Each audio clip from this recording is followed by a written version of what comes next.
It is that time again. The time when we have finished another character series and I have decided to smash them all together to create one long movie style video, because you guys seem to like it when I do that. And for those of you who have watched the series as they were coming out, the release of this video may confuse you. I'll explain more in the outro. But for now, sit back, relax, and enjoy the video. Playing through World of Warcraft Classic for the first time has been one of the greatest gaming experiences that I have ever had. Like, genuinely, I don't think I have felt this passionate about a video game in a very long time. I've enjoyed it so much that in the past 11 months I have leveled 4 entire characters to level 60, and that's why I have made it my ultimate goal to level every single class in the game to level 60. And just a couple of weeks ago we managed to finish up Hunter, and it was so much fun. I loved the combination of both ranged and melee. I loved the surprisingly fast pace that Hunter brings, and of course I grew incredibly attached to my pet pig Gerald. But enough about the Hunter, because today we start a brand new adventure, and to be honest, I wasn't really sure what class that I wanted to play, so I left it up to you guys. And well, you guys picked Shaman, and of course in vanilla only Horde can play Shaman. So today I wave goodbye to the Alliance and I sign my soul over to the Horde. So step 1 to playing World of Warcraft, which is arguably the most important part, creating a character. Hello Fartin Shank. As for my race, several months ago when I started an undead, quite a few people made me think that that wasn't a great idea. And they were right, because it's not the experience a new Horde player should have. And that's why I have decided to play an orc. But also because Blood Rage might be the most broken thing I have ever seen. And of course, how could we not give him a giant purple mohawk and the most appropriate name I could think of?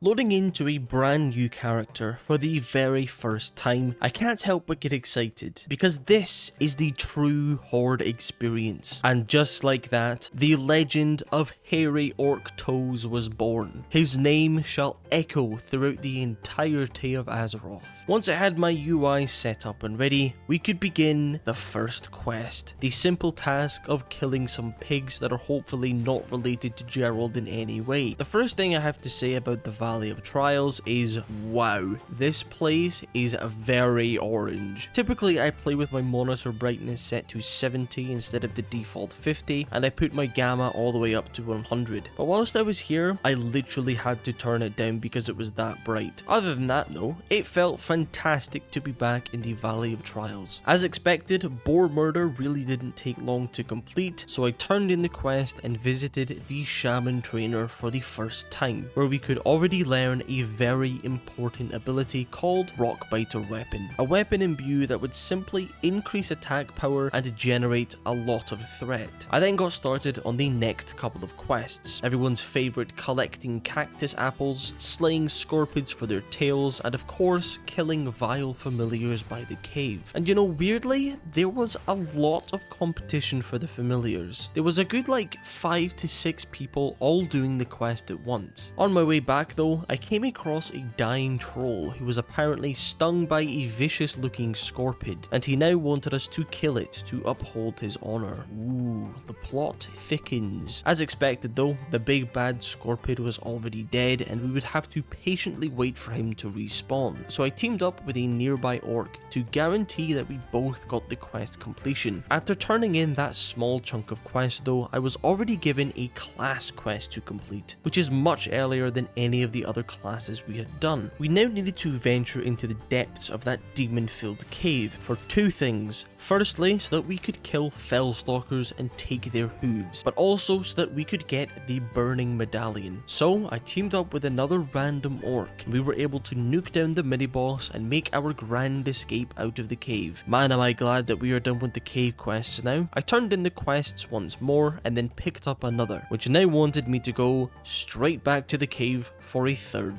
time. I mean, would it really kill them to just let me do all of the cave tasks at once? This one really wasn't too bad though. We just needed to clear a little bit into the cave where I located and picked up Thazril's pick. And it was at this point that I was expecting to be thrown out of the Valley of Trials and into the harsh atmosphere of Durotar. However, unlike most classes, we still had a class quest to complete first, the Hidden Path. A very suitable name considering it took me about 4 years to find it. Once at the top, I discovered a big spirit block where we had to drink the special juice that the Shaman trainer gave us, and a giant manifestation of earth appeared in front of me, and he gave me yet another quest. Simply return to my Shaman trainer. And just like that, we had learned our first totem ability. And well, after clearing up my bags, we were now completely done with the Valley of Trials and could start moving into Durotar. First stop in Durotar is of course Sen'jin Village, where we managed to hit level 6 and pick up a gazillion quests. Now I don't know about you, but I just love having the quests. Even if they were too high level, I still like to open my map to see where everything is. First up on that long list of quests is of course the Kolkar quest, which almost immediately gave me my first near-death experience. Here though, we actually didn't need to kill any mobs, but instead we have to destroy the attack plants. How exciting. Once that was done, I ran up the coast a little bit to murder crabs. Not too much to say about that really, other than the fact that there wasn't enough of them around for me to fully complete the quest. So I quickly turned in what I had done so far and then began making my way up north until I came across a place called Tiragard Keep. Now this place intrigued me, only because I saw on the minimap that there was a quest inside of the building, and naturally I wanted to complete it. Now lucky for me, pretty much the entire building was cleared out, which meant that I had to wait for Benedict to respawn. Now at first I really wasn't sure if it was going to be possible solo, however with the help of Healing Wave I was able to take out Benedict and his ad all by myself, and I could now make my way upstairs and grab the quest from his weird looking box thing, which wanted me to simply turn it in at Razor Hill. So I wasted no time and began making my way over there.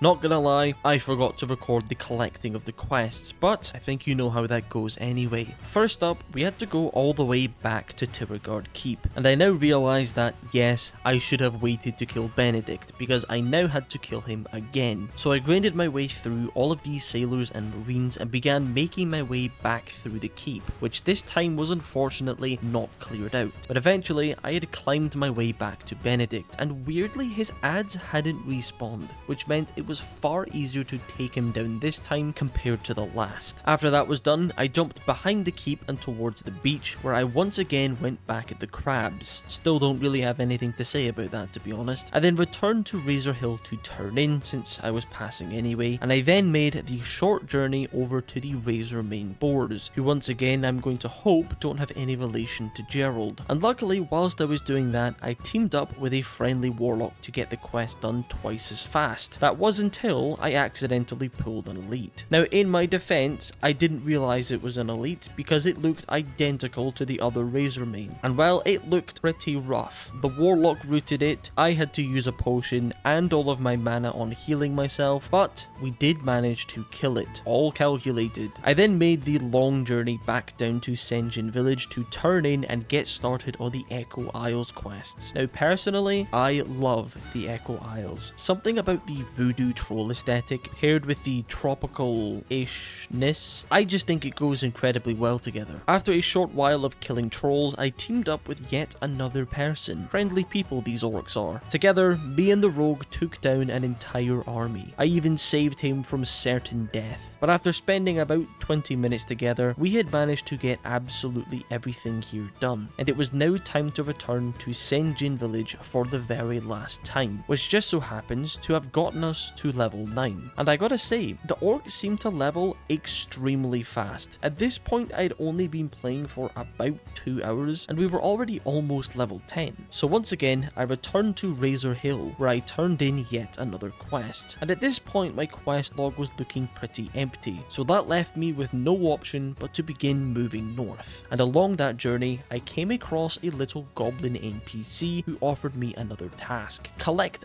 5 sacks of supplies. Doesn't sound too bad, does it? So I ran around the entire canyon area, killing harpies as I went. And by the way, I still think harpies are extremely ugly. I just have to make sure that that is known. And well, I made my way around the entire canyon to the point where I basically had just done one giant loop, and I didn't manage to find a single sack of supplies. So I decided that I would skip it for now and come back a little later on, and instead started moving towards Orgrimmar. Now, I've said it before and I will say it again. I think Orgrimmar is hideous. Now, if we're comparing it to Stormwind, I think Stormwind is better in literally every single way. Name one thing that Orgrimmar does better, apart from dropping both Rend and Rallying Cry of the Dragon Slayer to literally everyone. But now that we were here, we of course had some errands to get done. And first, set my Hearthstone, because there is nothing worse than popping your Hearthstone for the first time on a character and then realizing you've just been sent back to the Valley of Trials. Secondly, was to visit my class trainer, because I hadn't updated my abilities since like level 3, so we had a lot of cool new stuff to get. We got Earthbind Totem, Stoneclaw Totem, Lightning Shields, all the core elements to a Shaman. Thirdly, was setting myself up with some professions. Now, I debated going mining and engineering, but to be honest, I've done that on basically all of my characters. So instead, I decided to go with skinning plus leatherworking, since maybe somewhere down the line I could craft myself some gear upgrades. And that was it. We were now set to head towards the Barrens. That wasn't until I left Orgrimmar and came across an NPC offering a quest. Apparently, he needed to get an antidote since this troll was poisoned. Now this is really cool, because in order to get the antidote, we needed to complete another quest since the antidote was the reward. And I really like that the two quests were kinda connected in a way, and to be honest, I wish that was something that they did more. As far as it goes though, the quest really wasn't that complicated. Kill Venom Scorpion Tails and loot their poison sacks. The only slight issue that I had is that they never friggin' dropped the thing. On the bright side though, that did give me a chance to catch up on my skinning levels a bit, but after a good 20 to 25 minutes, I had managed to get all 4 poison sacks and could now turn in the quest and receive the antidote, which I then gave to the troll, who granted me level 10. Now hitting level 10 is obviously a milestone, since we can now start to assign my talent points. Now in terms of my leveling spec, I'm really not sure which spec I want to play yet. However, there is a very high chance that I will level as an enhancement shaman, so I ended up putting my 1 talent point into shield specialization, since that's what Wowhead told me to do.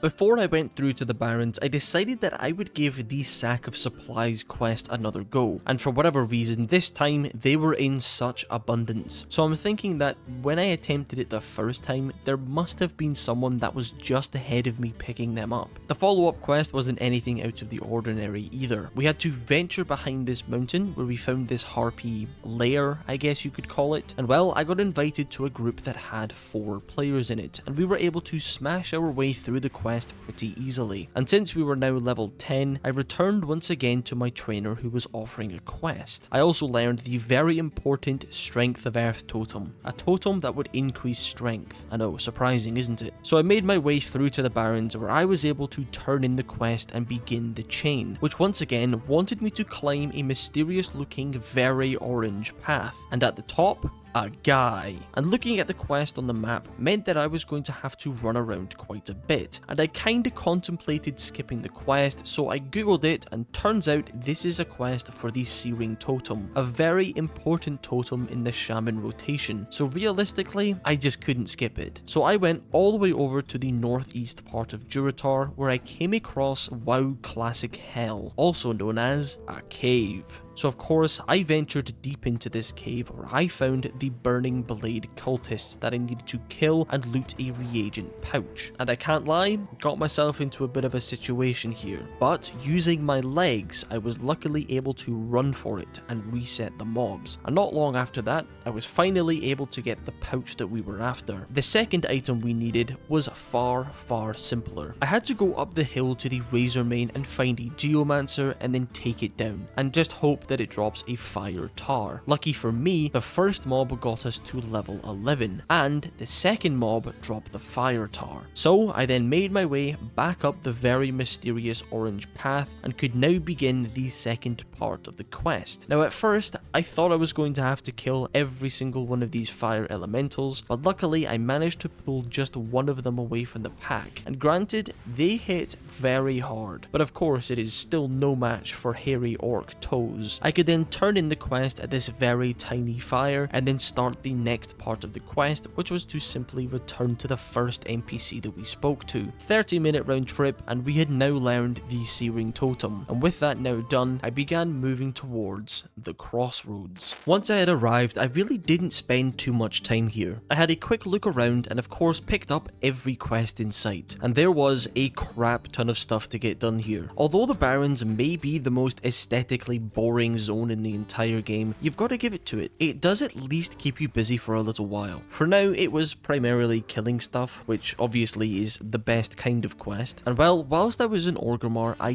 did manage to pick myself up a War Chief's Blessing buff, so I just decided to spend it now. First of all, I went over to the little twisted thorns in the centre of the zone and killed off some Razormen. I then ran around and then started killing off some Planestriders. Now I think you guys will have to let me know, but am I playing this class right? I'm still not sure if I should just be spamming lightning bolts or not. Currently, the way that I was killing stuff was plant a strength totem, level 1 lightning bolt to pull, plant a searing totem, then auto attack and earth shock on cooldown. And granted, it was fun to have all of these different buttons to press, but it just didn't feel like I was doing it right. But anyway, once I'd collected all of the Planestriders' beaks, I decided that I would make a quick stop at the crossroads again to turn in and get started on the next quests. One of which was of course everybody's favourite, killing zebra runners for hooves and then raptors for their heads. And since I had made my way over there anyway, I made a stop at the little oasis area where we could pick up fungal spores and explore the waters for another quest. I then quickly finished up the raptor heads and made my way back over to the crossroads once again to turn in. And looking at my quest log, everything was getting a little high level, so I decided to take a trip down to Ratchet. And here's another thing that I actually quite like about the Barrens, and that is all of the flight points. In total, I think there's, what, 3 of them? I mean, I would kill for that on Alliance. Now, there wasn't a massive amount of stuff to get done in Ratchet, but there was, of course, the South Sea pirate killing quests. Quite simply, we had to venture off south of Ratchet and kill 18 pirates, and very randomly, not long after starting the quest, I decided that I was just done for the night. And since we were logged out in the middle of the field, we unfortunately did not log on to a nice chunk of rested XP, but I was able to jump straight into completing the quest. Not long after starting it, we hit level 13, and I then returned to Ratchet once again to turn in and started moving back towards the crossroads. And along my travels, I started killing some lions for their claws and almost died to a bunch of hyenas. But eventually, I did make my return to the crossroads and turned in a couple more quests. Now that we had hit level 13, all of the quests that I said were a little high level had now turned yellow, and we could start to clear them up. So I started heading north because I saw that I had something to turn in up there. Along the way, I finished up the lion killing quest and killed some more Planestriders for their kidneys, and of course made another stop at the Razor main boars. And admittedly, I did have a bit of a problem trying to pull the mini boss that was there. I stood around waiting for him to first respawn, then waited for him to path to a spot where I could pull him alone, but everything kept respawning and it was just a bit of a mess. So instead, what I decided to do was kite him far away from the other mobs. Honestly, I don't even know what I did wrong here. So after dying, I decided to just skip over it for now and go back to killing Planestriders. Eventually though, we had made it all the way to the north of the zone. Turns out the quest wasn't some kind of NPC, but was instead some sort of goblin machinery surrounded by Ventureco. So I cleared out as many as I could and turned in the quest. However, the following quest was really quite frustrating. We had to turn off 3 valves on the side of this pipe thing, and I got the first 2 relatively easily. However, no matter what I tried for the last one, I just couldn't seem to get anywhere near it without pulling like 8 mobs at once. But eventually, after like 20 minutes, another shaman showed up, and together we were able to clear out the mobs and complete the quest. The following quest wanted us to take down another mini boss, which the shaman had already tagged. Luckily though, he did did invite me to join his group just in time, and we were able to get the quest done.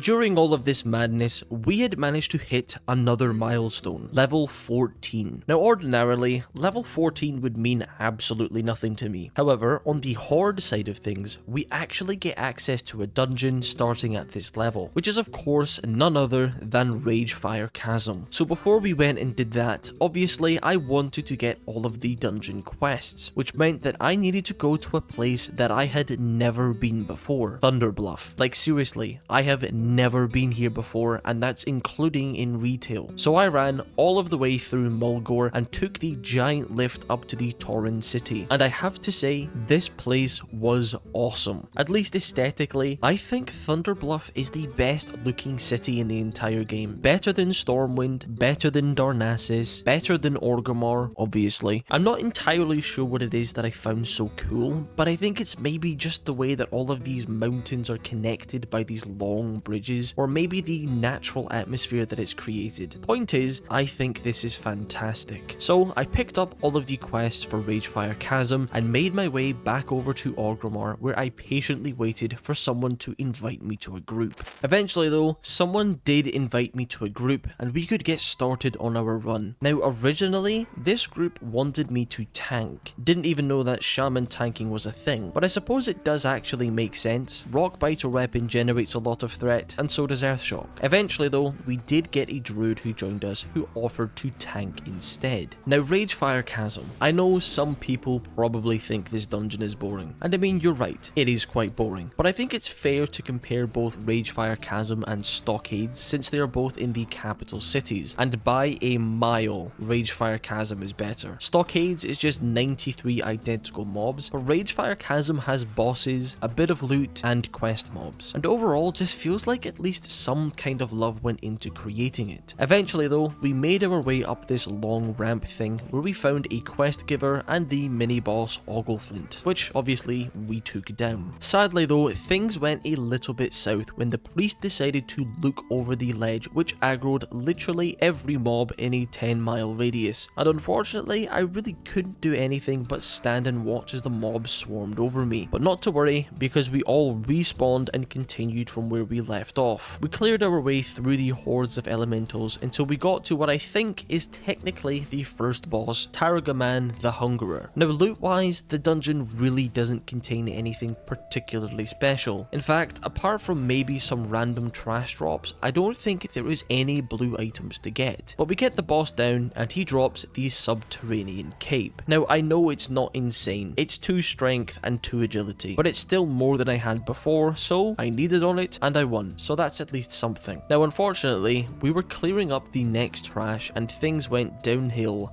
very fast. My totem pulled an extra pack and the priest's fear pulled an entirely different pack as well, which obviously means we wiped again. But we respawned and eventually get to the final boss of the dungeon, Jergosh the Invoker. Now I remember back when I did this the first time on my rogue, I said that I actually couldn't see where this boss spawned. Yeah, turns out he's right there in front of me. As for the loot, he did drop a pair of mail bracers, which obviously we wouldn't be able to use until level 40, so I just greeted on them. Now that is technically the end of the dungeon, however, we still needed to get a quest item from a mob, so we began clearing up the path on the side, which obviously means a bit of extra XP from killing the mobs, so honestly, I can't complain about that. But we get to the final pack, and it looked like we weren't going to get this quest item at all, but very luckily, it did drop from the very last mob, and that was it. We had completed a run of Ragefire Chasm and our very first dungeon on our brand new Shaman. So I returned to beautiful Thunderbluff to turn in my quest, and I logged out.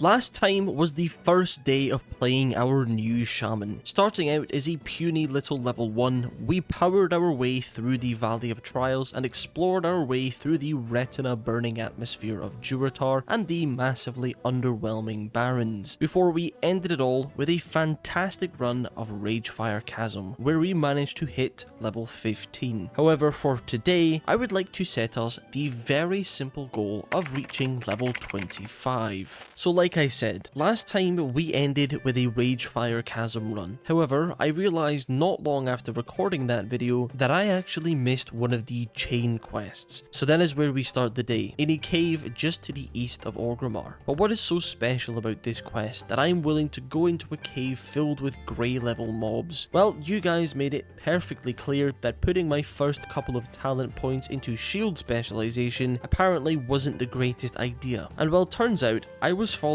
a meta build, which was meant for using the fastest dagger that I could find. However, that's not how I wanted to play Shaman. I wanted nothing more than to one-shot gnomes, specifically gnomes, which would require the use of a two-handed weapon. And the best one for us right now would be the Staff of Orgrimmar, which can be obtained from this quest. After picking up the insignia for the quest, I returned to Orgrimmar where, yes, I reset my talent points to make it right. And after turning in the cave quest and doing the follow-up, the quest required us to now go back into the Ragefire Chasm. So patiently, I stood outside the dungeon, watching the boosters and boosties walking by, until they got a message asking if I wanted to come as a healer. Now at first, I was pretty hesitant since I'd only ever tanked and DPS'd before, but I thought, screw it, we might as well experience it at least once. Now healing for the first time was going to go one of two ways. Either it was going to be incredibly easy because we were only level 15, or it was going to be insanely hard because we were only level 15. And pair that with the fact that I really didn't know any of the fancy healer tech. The only thing I could really think of was that I needed all ranks of my healing spells on my action bars, because there's not really any point in healing someone for 500 when they are only missing 150 health. The other thing that I ended up doing was really trying to take advantage of my passive mana regeneration, because at this level you cast 5 healing spells and then you were dry. But you know, it really wasn't that bad. I 100% thought I was going to mess up within the first 5 pulls and then alt F4 out of embarrassment. The only slight hiccup I had was during the first boss, where I think the hunter caught aggro and then was just obliterated, and then the pull immediately after, we pulled like 3 packs of mobs at once. And honestly, not a clue how we didn't wipe. Maybe hairy Orctos was meant to be a healer after all. But apart from that, the run was incredibly smooth. We managed to get Jergosh and Basilan down, which at the end of the day, that's what we were there for, so I was happy. We even took the time after the run to take down some random trash just for the XP. But now that that was done, I could return to Thrall and then Niru and turn the quest in for our shiny new staff. Now that we had gotten a pretty sizable weapon upgrade, I thought that it was time for a bit of questing. And what better place than Hell itself, also known as the Barrens. So to start it off, I made my way over to Ratchet to turn in and grab a big chunk of quests, and pretty much immediately went to the southern beach of Ratchet to locate and slay Baron Longshore for his head. But not only that, because the mobs here were a little bit lower level than I was, making it a fantastic option for leveling up my staff skills, since I hadn't really used one yet. I then moved west a little bit, where I was able to find this raptor den, where again I was mostly just leveling my staff skills, but here we needed to loot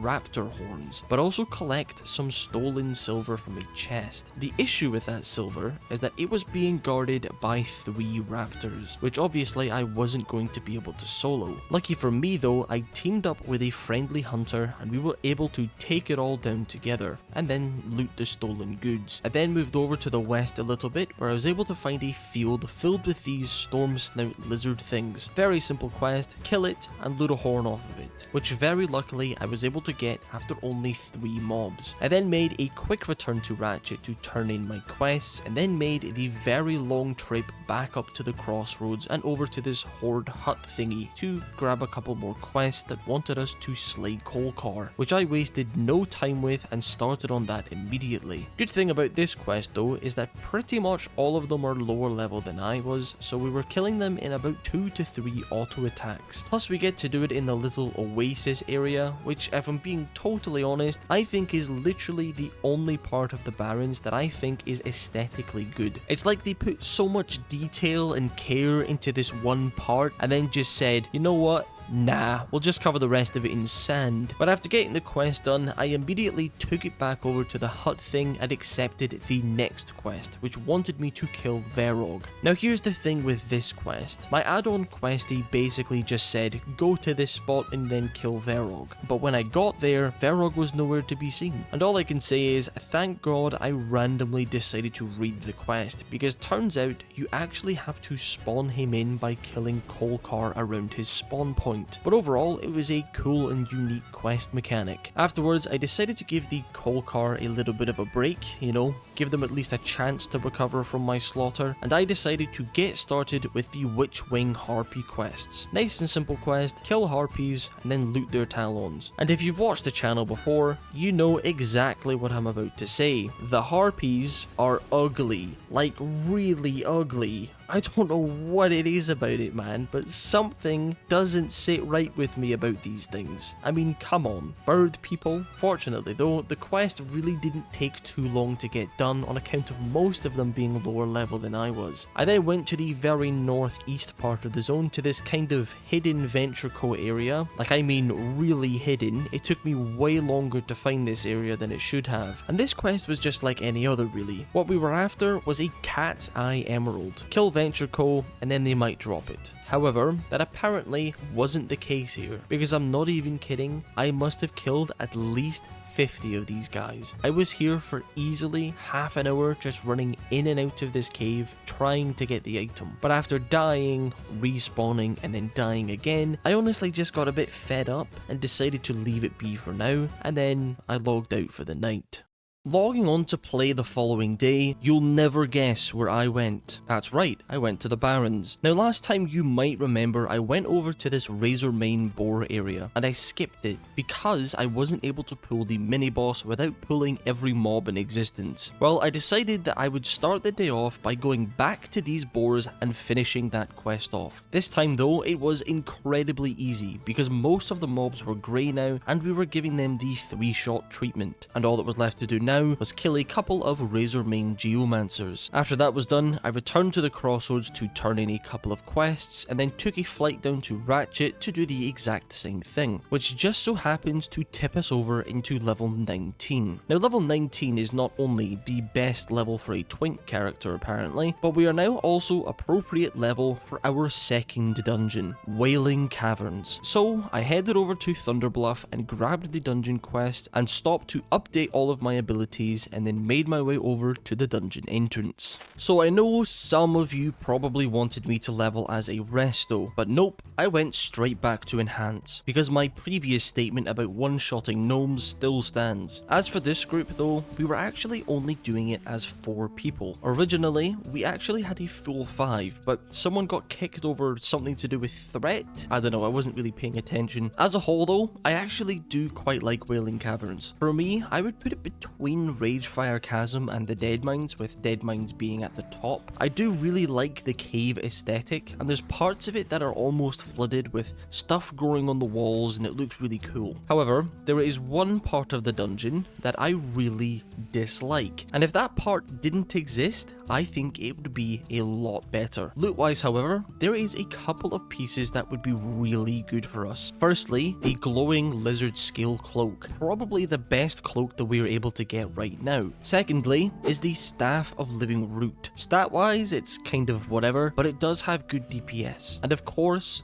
the king of loot in Wailing Caverns, the Leggings of the Fang. Offering 5 strength and 9 agility, these legs are absolutely nuts and would serve us well for many levels. So we clear our way through the first section of the dungeon until we find the first boss, Lord Cobran, the boss that can drop those insanely good legs. And well, we get the boss down and the legs dropped. Already, that's more loot than I've seen on my druid in like 4 months. And the weird thing was, I was seemingly the only person to need on them, so I won them, which obviously I was incredibly happy about. We then drop down and we get onto the boss, Kresh. Literally just a big neutral turtle. Loot wise, we don't really care. The shield might be of some use I guess, but if you remember way back on my rogue, this boss is the boss that actually dropped Iron Patch Blade for us. Shame that's gone to waste now. But we clear clear our way through the piles and piles of useless trash mobs until we eventually find Scum, and he's the boss that can drop the glowing lizard scale cloak. I know, surprising that the lizard boss drops the lizard themed piece of gear. So we DPS him down and he does actually drop the cloak, and the only thing going through my mind at that point was awesome, 2 pieces of insane gear in one dungeon. But no, sadly, the warrior did win the cloak, but to be fair, he did practically hand me the legs, so fair enough. The next boss is Lord Serpentis. Loot wise, who cares, but you know, I think we have actually done quite a good job at clearing this dungeon since there's only 4 of us. I expected at least a little bit of resistance, but really it was very simple. And lastly is of course Verdan the Ever-Living, the boss that can drop our amazing staff, and surprisingly he does actually drop it. But here's the thing,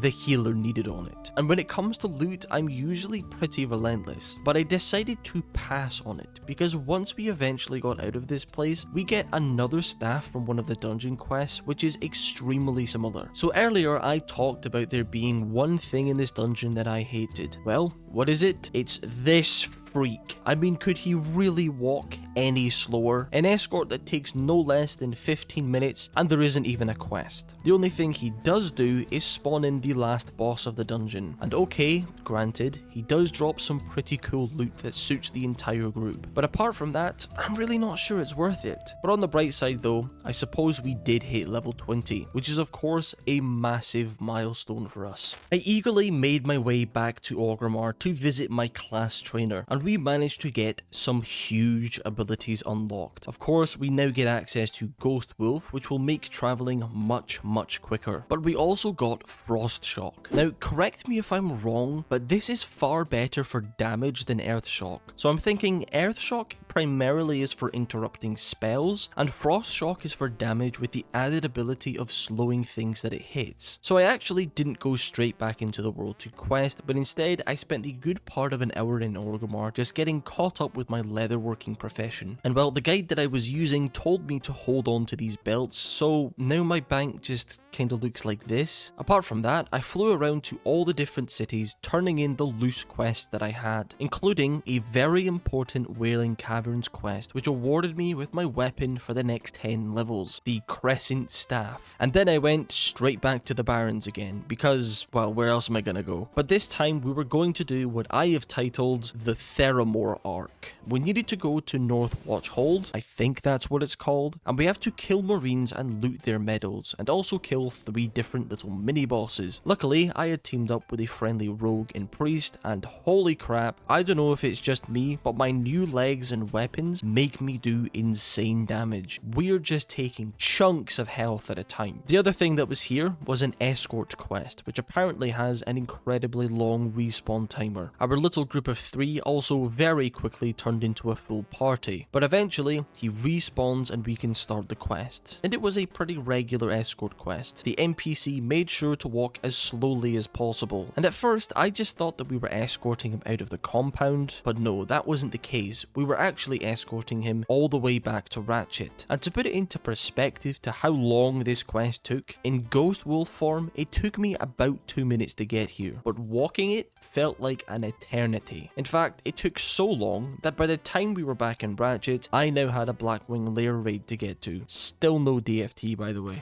After coming back from my raid empty-handed, I really just wanted to spice things up a little bit, so I decided to head into the Barrens for some questing. And what better way to start that off than slaughtering some harpies? This quest was basically the exact same as the one before, except this quest is slightly higher level, and the mobs are also slightly higher level. And just to emphasize how much I hate the harpies, I decided to unleash my world buffs that I had managed to get on my travels, and pair that with my new weapon and new legs. I actually don't think I've ever seen this much damage this early on. Quite literally, 3 auto attacks was enough to kill these mobs. And since we were up the north part of the zone anyway, I decided that I would give the Cat's Eye Emerald quest another go. So I made my way over there whilst killing raptors along the way for another quest. And I thought this would be one of those situations where I kill one mob and the item would drop after spending so long on it before. Yeah, well, what a stupid presumption that was. Because once again, I found myself running in and out of this cave, killing anything that moves. And is it just me, or is this quest always like this? Like, I I'm used to some quests taking a while, but combined I had spent just under an hour on this one quest. Surely that's not normal, right? But I decided to stick it out this time, and after a million years, it finally dropped. And I could now return to the crossroads once again to turn in and collect quests, before heading south and towards another Razormane boar camp, where we had to kill and collect 60 quill boar tusks. Now I know that sounds like a lot, but typically you get 3 per kill, and we still had our world buffs active at this point, so we were once again just going mob to mob, two-shotting everything that moved. And honestly, that is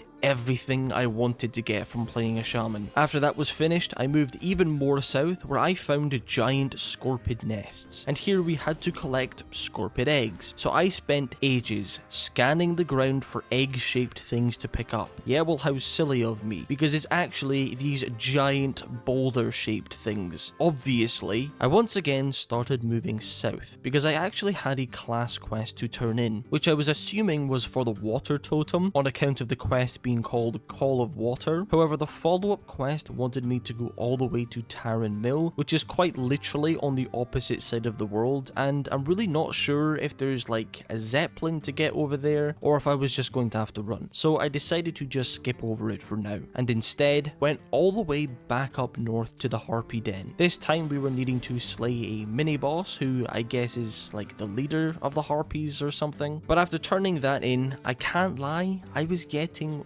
really sick of the Barrens. Like, don't get me wrong, the zone definitely keeps you busy, but after returning to the same POI 4 times, I was really just craving a little bit of change. So I decided to take a break from questing and go back into Wailing Caverns for another run. Once we were in the dungeon, we wasted pretty much no time and got started straight away. So I wanted to do the dungeon again for a few reasons. Like I said, just to take a break from the Barrens, and obviously another chance at getting the cloak, but also because during the first one, I actually never managed to get all of the quests done, and I still had 2 of them to finish, and I definitely didn't want to miss out on that nice chunk of XP. So first boss, Lord Cobran, and surprisingly, he did drop the leggings for a second time in a row, which the tank ended up winning. So to congratulate him, I tossed him one of my crappy armor kits that I had been passively crafting with the leather that I had gathered. We once again spent the good part of 15 minutes claiming our way through the ridiculous amount of trash mobs this dungeon has until we get to Lord Pythis. Now he did actually drop his blue one-handed mace, and at first I thought this would be good for tanking or like a quick swap to shield for mitigation, but it's really slow, plus the rogue needed on it, so I ended up just passing it over to him. Not too far from Pythis is of course Lizard Boy Scum, who I ended up tanking pretty much. And again, the cloak did drop, but sadly it was given to the rogue. Bit disappointing because I really wanted it, and to be honest, I wasn't going to come all the way back in just for the cloak. We then get down to Lord Serpent Tits no problem, and move on to the technically final boss, Verdan. And again, the staff dropped. So that's twice in a row now that all 3 of the good pieces of gear had dropped. But again, it was needed on by the healer, and it would be such a tiny upgrade for us that I decided to just let him have it. And once again, we all decided to do the escort and slay Mutinous the Devourer, who dropped some really crappy shoulder pads. And with our second run of Wailing Caverns now finished, we had now completed every single quest that the dungeon offered. But turning these last couple in was very strange, because I had to find this tiny little hidden cave above the dungeon. My question is, before Questy existed, how the hell did anyone find this thing? Even with Questy, I was barely able to find it.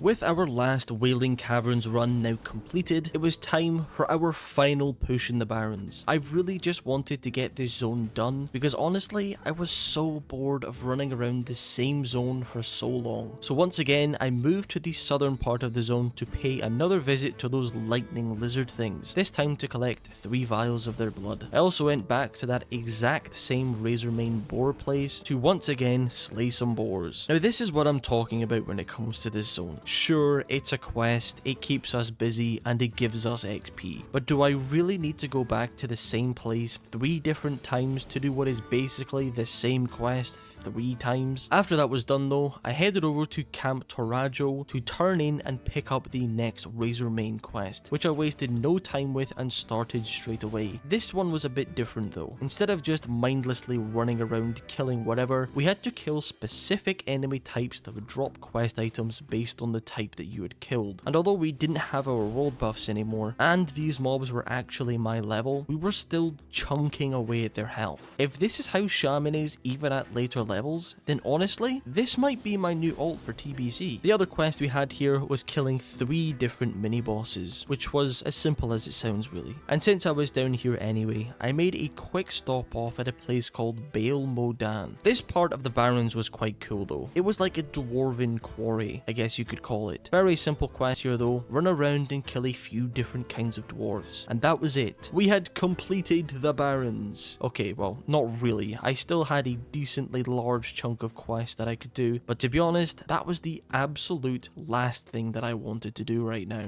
Now that the Barrens was completed, kinda, I now had a couple of options. Either I could head north and go into Ashenvale, or go west and into Stonetalon Mountains, and I decided on Stonetalon, because the quests in Ashenvale were still yellow and most of Stonetalon was green, and I didn't want to outlevel it. On my way in though, I found 2 NPCs waiting to give me a couple of quests, which obviously I accepted, and basically immediately after entering the zone, I felt a surge of relaxation coming over my body. Not having to stare at retina burning orange sand was honestly a massive blessing. Our first quest here was incredibly simple. Head around the corner and kill some Grim Totem. Now unfortunately the mobs were grey level, meaning we weren't getting any XP from killing them, but that also meant that we were two-shotting all of them. So I turned that quest in and paid a visit to this little isolated camp in the southeast part of the zone, and I gotta say, this little place was so beautiful. This is what the Barrens should have been. It uses that bright orange sand, but it has some greenage to it and it complements it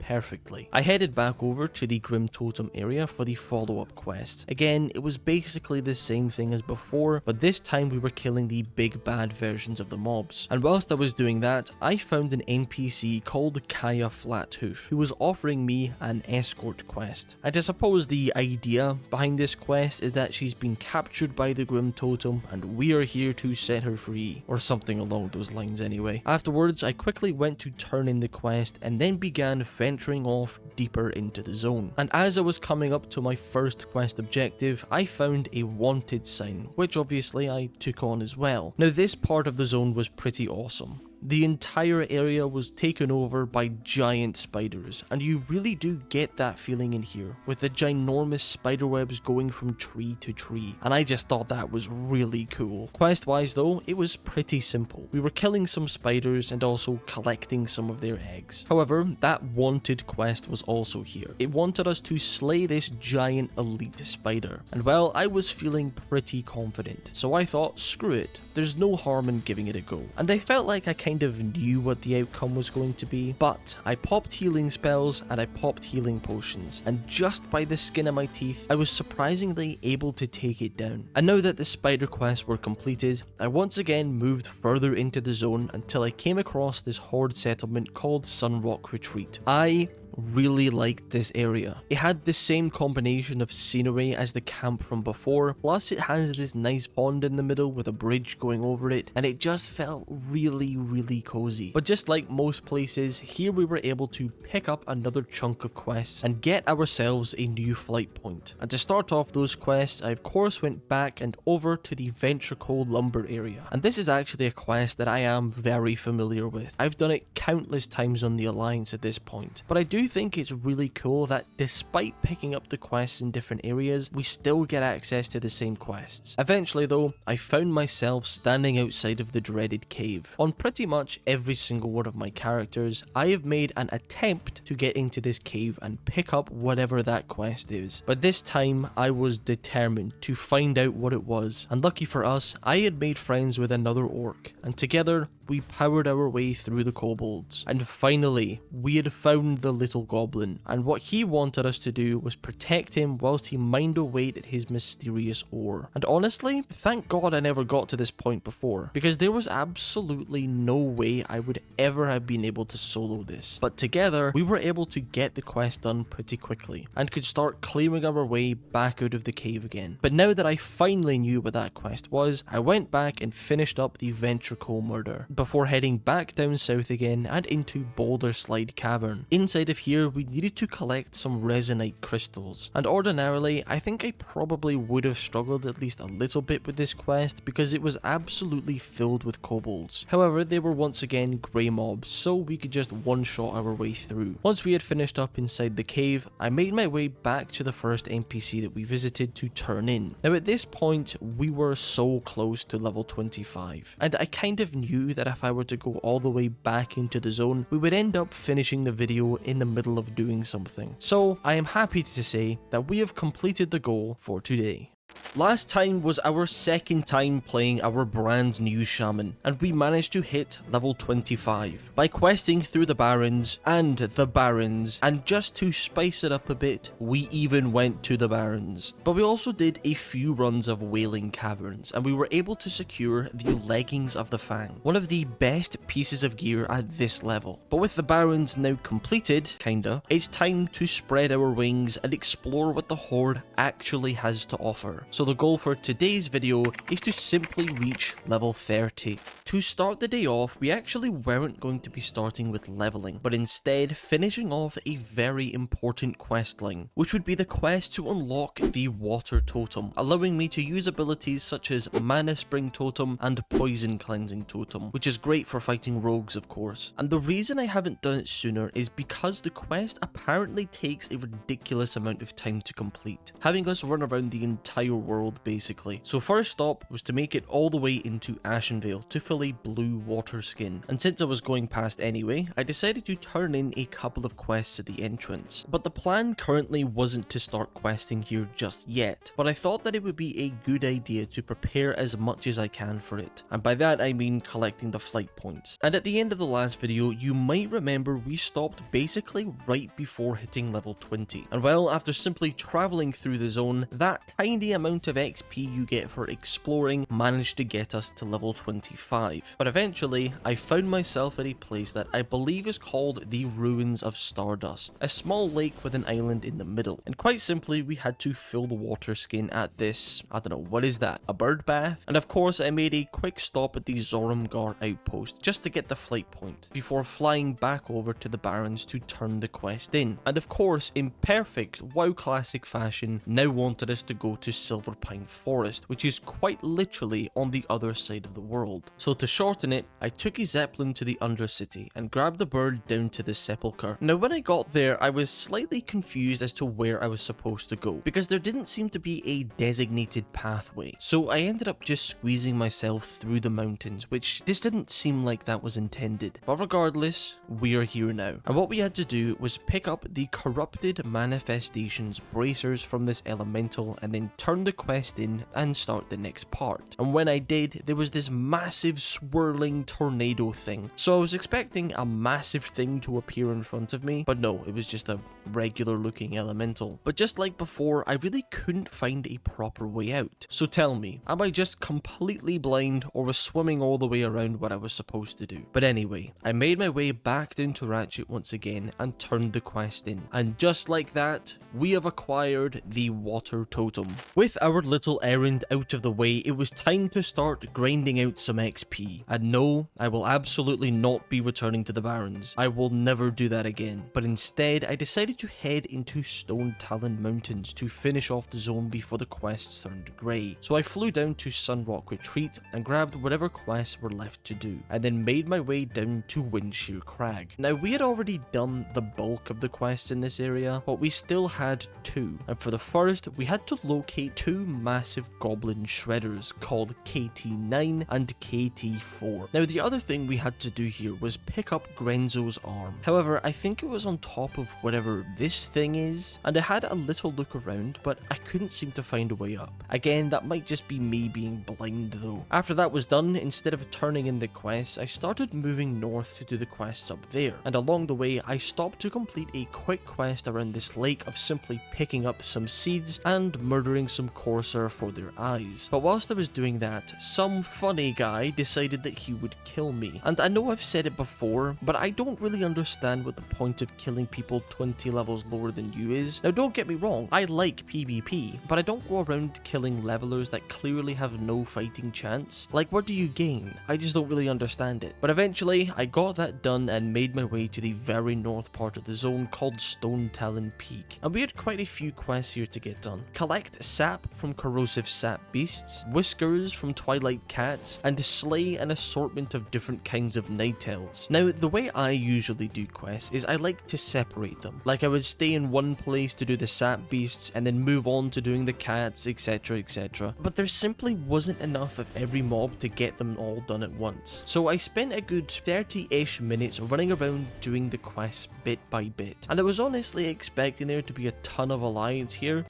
spit, since their flight point is literally right next to us, but there actually wasn't many at all, apart from this funny guy. And admittedly, I haven't really figured out Shaman PvP yet, but so far it feels like enhancement is pretty horrid against melees, but really good against casters. But feel free to correct me if I'm wrong. Once we were done at Stonetalon Peak, I decided to head to the southwest area of the zone to get the quest down there done. Now, there wasn't actually that many quests here, but we did have 2 that would take a while to complete. And what better way to start it off than killing a crap ton of harpies? And if you've watched the channel before, you know my stance on harpies. Something about bird people just doesn't sit well with me, so killing them is honestly a pleasure. But when I say a crap ton of harpies, I do mean it. We had to kill 7 different kinds of them 7 times, which normally wouldn't be that bad, but there was a lot of competition around here from both Horde and Alliance. There must have been at least 10 to 15 people all doing this quest at once. The other quest we had down here was collecting Incendrites, which we could get from killing burning destroyers. And luckily, I think the drop chance was 100%, which makes sense considering only 2 of the elementals seem to spawn at once. And the other thing I should have mentioned at the start is that WoW is currently celebrating its 21st anniversary, and they have decided to give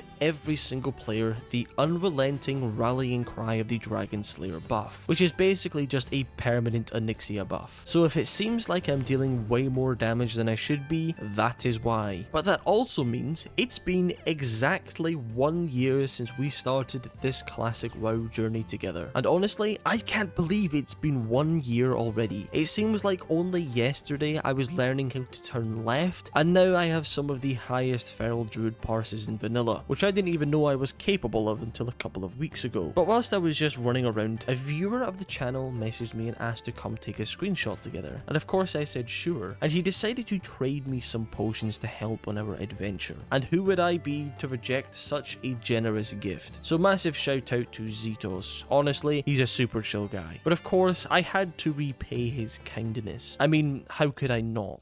As I was finishing up the quest, I was killing my very last harpy, and they happened to drop the Boots of the Lynx, which is an insane blue BOE that would give 3 strength and 8 agility. And I got so excited that I accidentally ended the recording. But eventually I did notice, and just in time, because I had returned to Sunrock Retreat to turn the quests in. And they did actually give us a couple more things to do in the Charred Vale. But first, I actually went back towards the east and into the crystal-filled cave to slay a mini-boss with possibly the greatest name I've ever seen, Gogorok. And no, I don't actually care if that's not how it's pronounced, he's Gogorok to me. And I actually didn't go straight back to Sunrock Retreat, I actually made a trip back to Orgrimmar, because with these new boots, I imagine I won't be replacing them for a while, so I decided to get them enchanted with a minor speed increase, just to make travelling around that tiny bit quicker. But when I was finally back in the Charred Vale, I was peacefully minding my own business, completing the quests, when a druid decided to attack me / spit, and I did absolutely everything I could. I was trying to kite him by using Frost Shock and using Earth Shock to cancel his casts, but by that time he had already gotten a few crits on me in cat form. But I teamed up with another friendly shaman who had apparently met the same fate, and together we hunted down this druid. But unfortunately, there was actually 2 druids, and the second one took down my fellow shaman. However, hairy Orctos wasn't going to let that stand,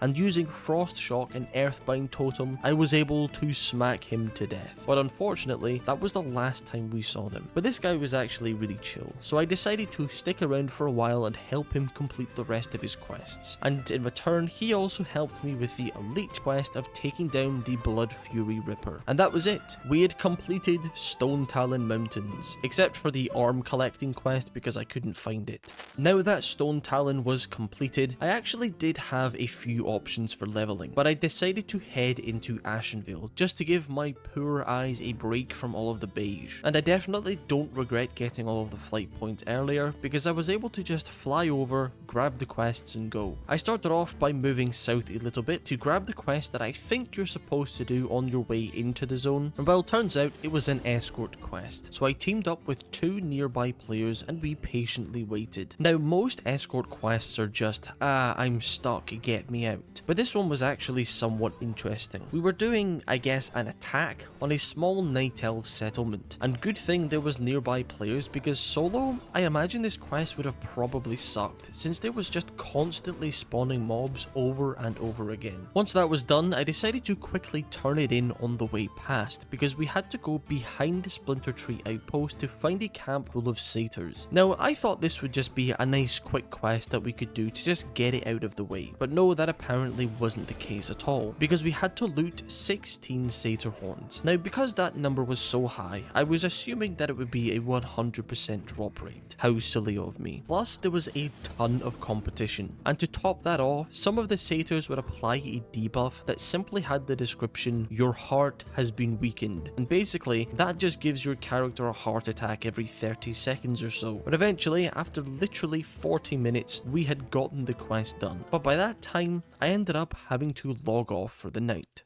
I logged on the following day feeling refreshed and ready to get Ashenvale done, and starting the day off I went just south of Splinter Tree Outpost to complete a quest of killing some night elves / spit. This quest wasn't too bad, to be honest. It's a slight pain in the ass since they like to sit in stealth constantly, but overall you can't really complain about quests like this. Once that was done, I started making my way west until I came across the Mistral Lake. Now don't get me wrong, I like seeing a water aesthetic, and I like being able to explore underwater areas, especially in Ashenvale, since the fluorescent blue water merges quite well with the overall aesthetic of this zone. But for some reason in this game, whenever I'm fighting something underwater, I can never tell how far away something actually is from me. Aside from killing water elementals, we also had to walk up to this stone structure, nice and easy. But on the minimap, you can clearly see that I'm being told there is a quest here. So I assumed that it would be on one of these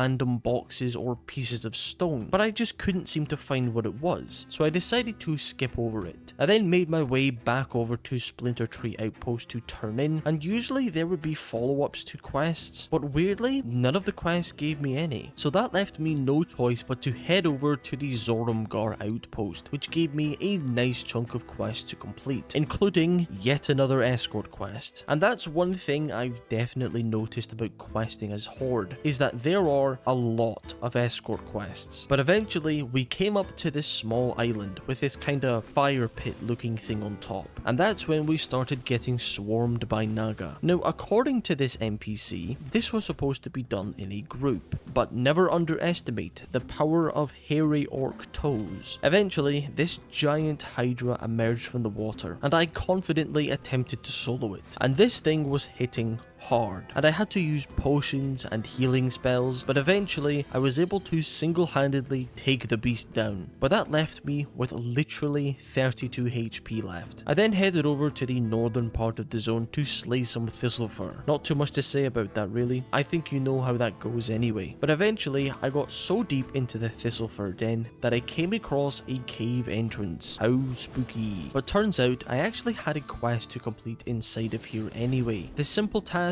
of collecting some troll charms. Now ordinarily, I think this would have been a complete no-go for me, since there was so many mobs in here that you couldn't pull just just one of them at a time. But since I was higher level, and we had this Onyxia buff constantly lingering over us, I was able to squeeze my way through the cave just fine. The other thing is that most caves in this game have the exact same layout. You know, copy and pasted kind of thing. But this cave seemed to have a completely unique layout and design, which I loved. It felt like I was exploring a brand new zone all over again. Whilst I was in the depths of this cave, I came across a trapped bear offering me another quest. And take a wild guess what kind of quest you think this is. Yup, another escort quest. Once that was done though, I returned to Zorumgar Outpost once more to turn in, and just like Splinter Tree Outpost, we weren't given anything else afterwards, except for one whole quest, which looked like it was going to be a pretty interesting one. We had to place down this banner on top of this mound, and a few Felwood started swarming around me, and that's when a random rogue decided to take advantage of that fact and kill me. Now that's not particularly a big deal. I respawned and decided that I would just start the quest over. However, I no longer had the item to start the encounter, and it's likely that I would have to go back to the quest giver and get another one, which if I'm honest, couldn't really be bothered doing. So I decided to declare Ashenvale complete, except for the random quest that I couldn't find in the water. But we weren't leaving Ashenvale just yet, because I decided that it was time for a little dungeon run. And what better dungeon than Black Fathom Deeps? Now if I'm honest, Black Fathom Deeps isn't a dungeon that I particularly enjoy running. However, that being said, I can definitely appreciate the love that went into creating this place. There's so many little details that are placed everywhere, and it really creates an immersive atmosphere. Loot wise though, it's pretty bad. The only thing that might be alright for us is the Naga battle gloves, but to be honest, I think the ones we are currently running were 4 strength and 4 agility, which is kinda just better. Apart from that, the Rod of the Sleepwalker would offer a teeny tiny little DPS upgrade. So we take down the first boss, Gamu Ra, and move on to killing Lady Saraves. And big surprise, she didn't drop the gloves. So we clear our way through the next chunk of the dungeon until we get to the Murloc boss, who we were able to take down pretty cleanly. And for the first time ever, this weird debuff buff thing would actually affect us in some way, since it gives frost spells 15 additional damage. And yeah, the difference really wasn't that dramatic. Not sure what I was expecting, to be honest. And we even managed to clear our way through the Twilight mobs very cleanly, until the tank decided to jump off the ledge. So I did my absolute best to fill in for him until he got back up, and then we were able to clean them up without any deaths. And we even went all the way underneath and did the underwater boss, Old Serakis, before taking on the second to last boss, Twilight Lord Kelris, who did actually drop the Rod of the Sleepwalker, and of course I needed on it, but unfortunately lost the roll, which to be honest is probably for the best anyway. And all that was left to do now was to clean up the final boss, Akumai, and he dropped the Moss Cinch. Now I know that it doesn't have any strength or agility on it, but it would still be an upgrade over our current 5 intellect belt. So I needed on it and I won,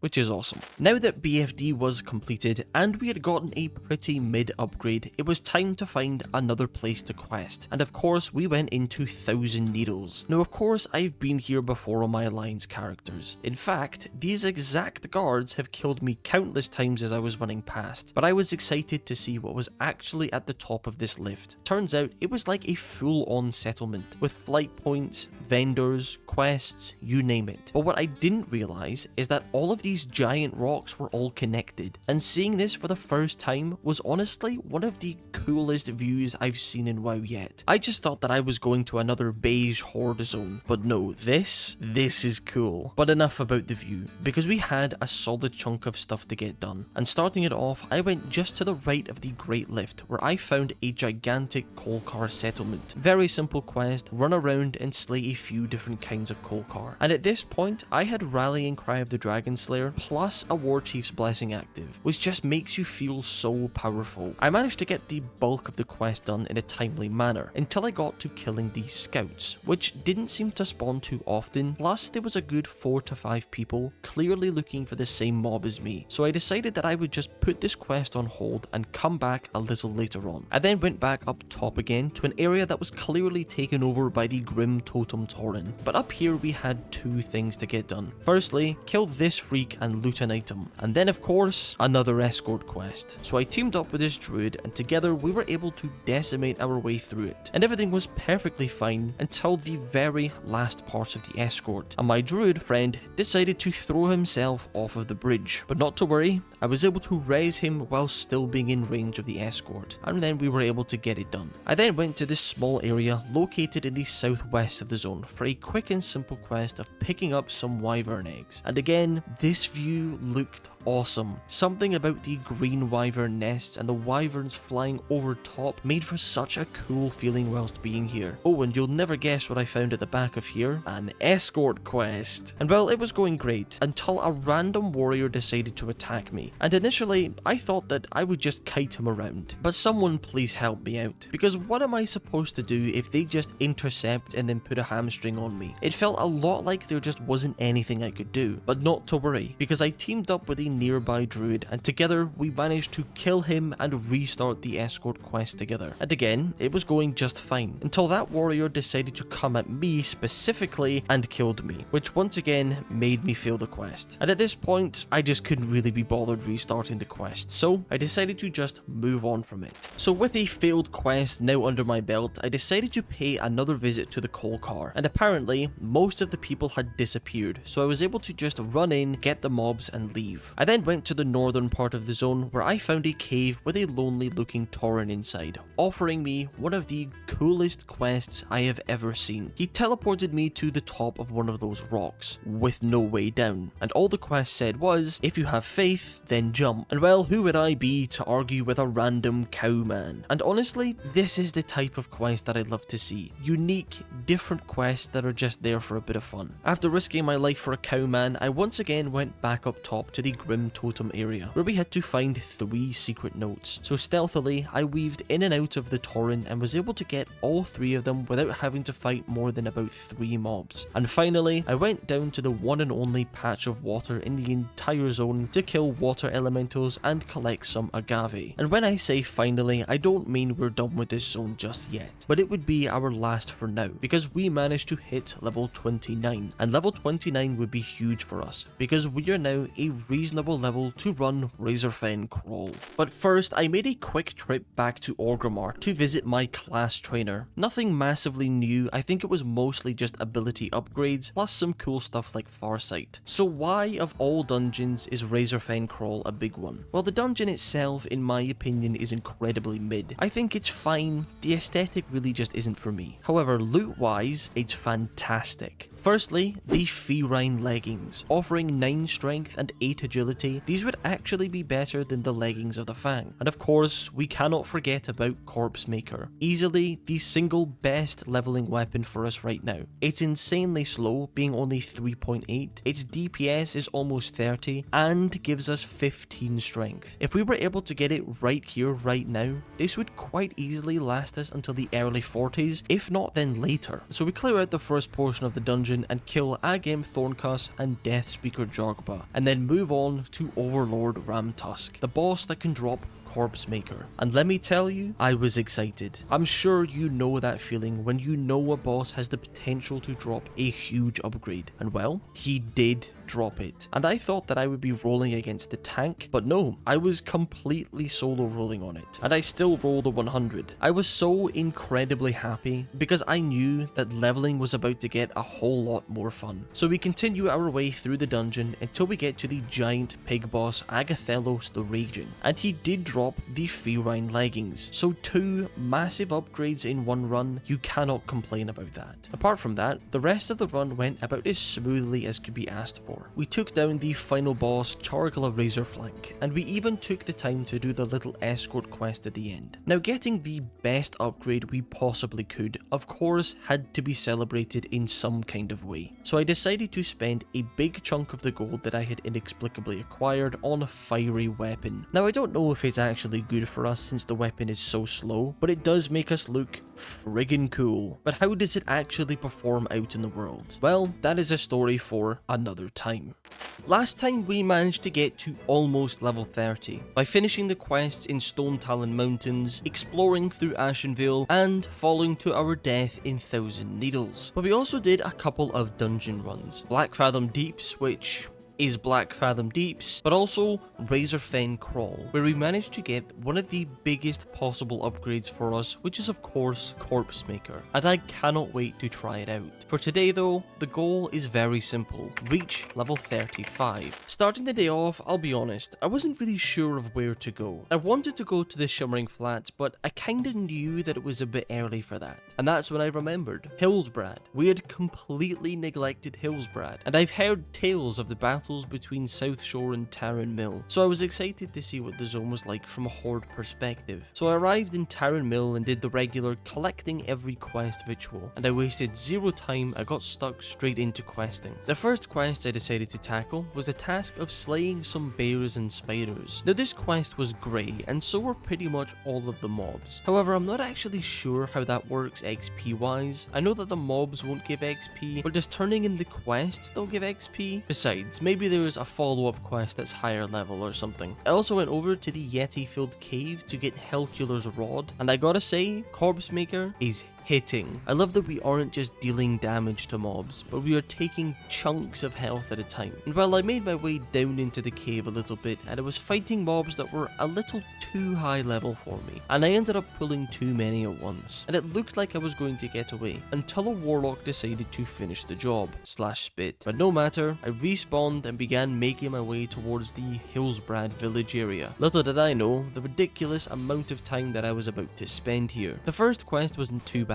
having us running around killing a couple different kinds of farmers, and well, we were almost one-shotting them. So I did what any normal person would do and unbooned a rallying cry of the Dragon Slayer and a war chief's blessing. Some would call this overkill, I call this efficiency. Once that was done, I went over to the east side of the village and into a barn looking thing to slay Farmer Getz, who was luckily spawned and waiting for me. I then decided to get work on the other quest that we had here. Now this one wasn't the most enjoyable, because we had to kill 4 different unique mobs, and ordinarily that wouldn't be so bad. However, this place was completely mobbed with players. There must have been at least 15 to 20 people throughout the entire Hillsbrad village, so I was able to get the first one nice and easily. The second one, however, took about 15 minutes of circling a field, and if I'm honest, it was complete luck that it just so happened to spawn directly in front of me. The third one was actually across the zone and in a mine, so I was killing bears along the way there, and guess what? We managed to hit level 30, which is a huge milestone for us, because we now get access to a very powerful ability. But before I went and learned that, I decided to just complete the quest first. So I went down into the mine and patiently waited with 4 other players for the mob to spawn. Well, after about 10 or so minutes, he did. So that one wasn't too bad either. The fourth and final one was Citizen Wilkies? I don't know. Which again was another 10 to 15 minute wait for him to respawn. So my precious world buffs and consumes that I had popped were wasted mostly on doing nothing. Now that that was out of the way though, I just needed to clean up my quest log a bit. Finish off collecting bear tongues and killing mountain lions for their blood. And I also went over to the southeast area of the zone to this farm plot that was apparently taken over by the gnolls. Very simple quest though, we just needed to weave in and out of the mobs whilst collecting some oversized ghost mushrooms. And instead of going straight back to Tarren Mill, I decided to just hearth back to Orgrimmar and pick up our very powerful new ability.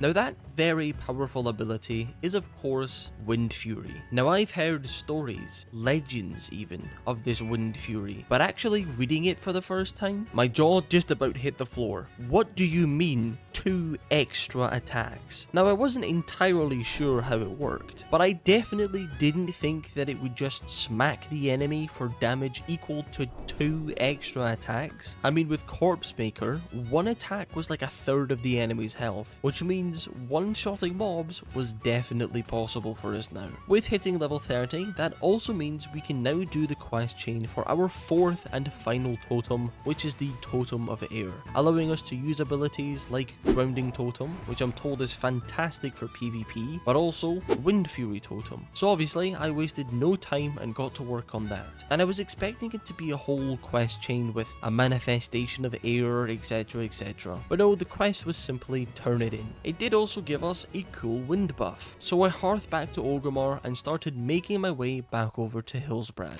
Once back in Hillsbrad, I quickly turned in all of the quests that we did before, and I also apparently murdered a frog. This time though, the Hillsbrad village quests were a lot simpler. Kill 15 peasants and collect 30 human skulls, which mostly meant just run around and murder anything that moves. And that unfortunately includes the pet dog Stanley. For whatever reason, I had to give him an elixir of pain, which caused Stanley to become enraged and start attacking me. To be honest, I'd feel more bad if Stanley didn't give me 1500 XP. And it wasn't too long after killing poor Stanley that it happened. My first significant Wind Fury proc. And I wish I had my microphone plugged in because I don't think I've ever made that noise before. Seeing that health bar just evaporate was one of the greatest feelings I've ever had in WoW. It was like I had ascended to a higher level of playing World of Warcraft. I mean, this was it. I'm not sure World of Warcraft will get much better than this. Also, in case you were wondering what happened to my cool wind buff and the rest of my rallying cry of the Dragon Slayer, put it this way, the Zeppelin and I don't get on very well. Once I was done in the Hillsbrad area, I went over to the very northwest of the zone for an excruciatingly long quest. Simply collect 10 worn stones off of the mobs. The issue was, this quest was a bit too high for me, except in a very small area. So for the next 30 to 40 minutes, I ran in,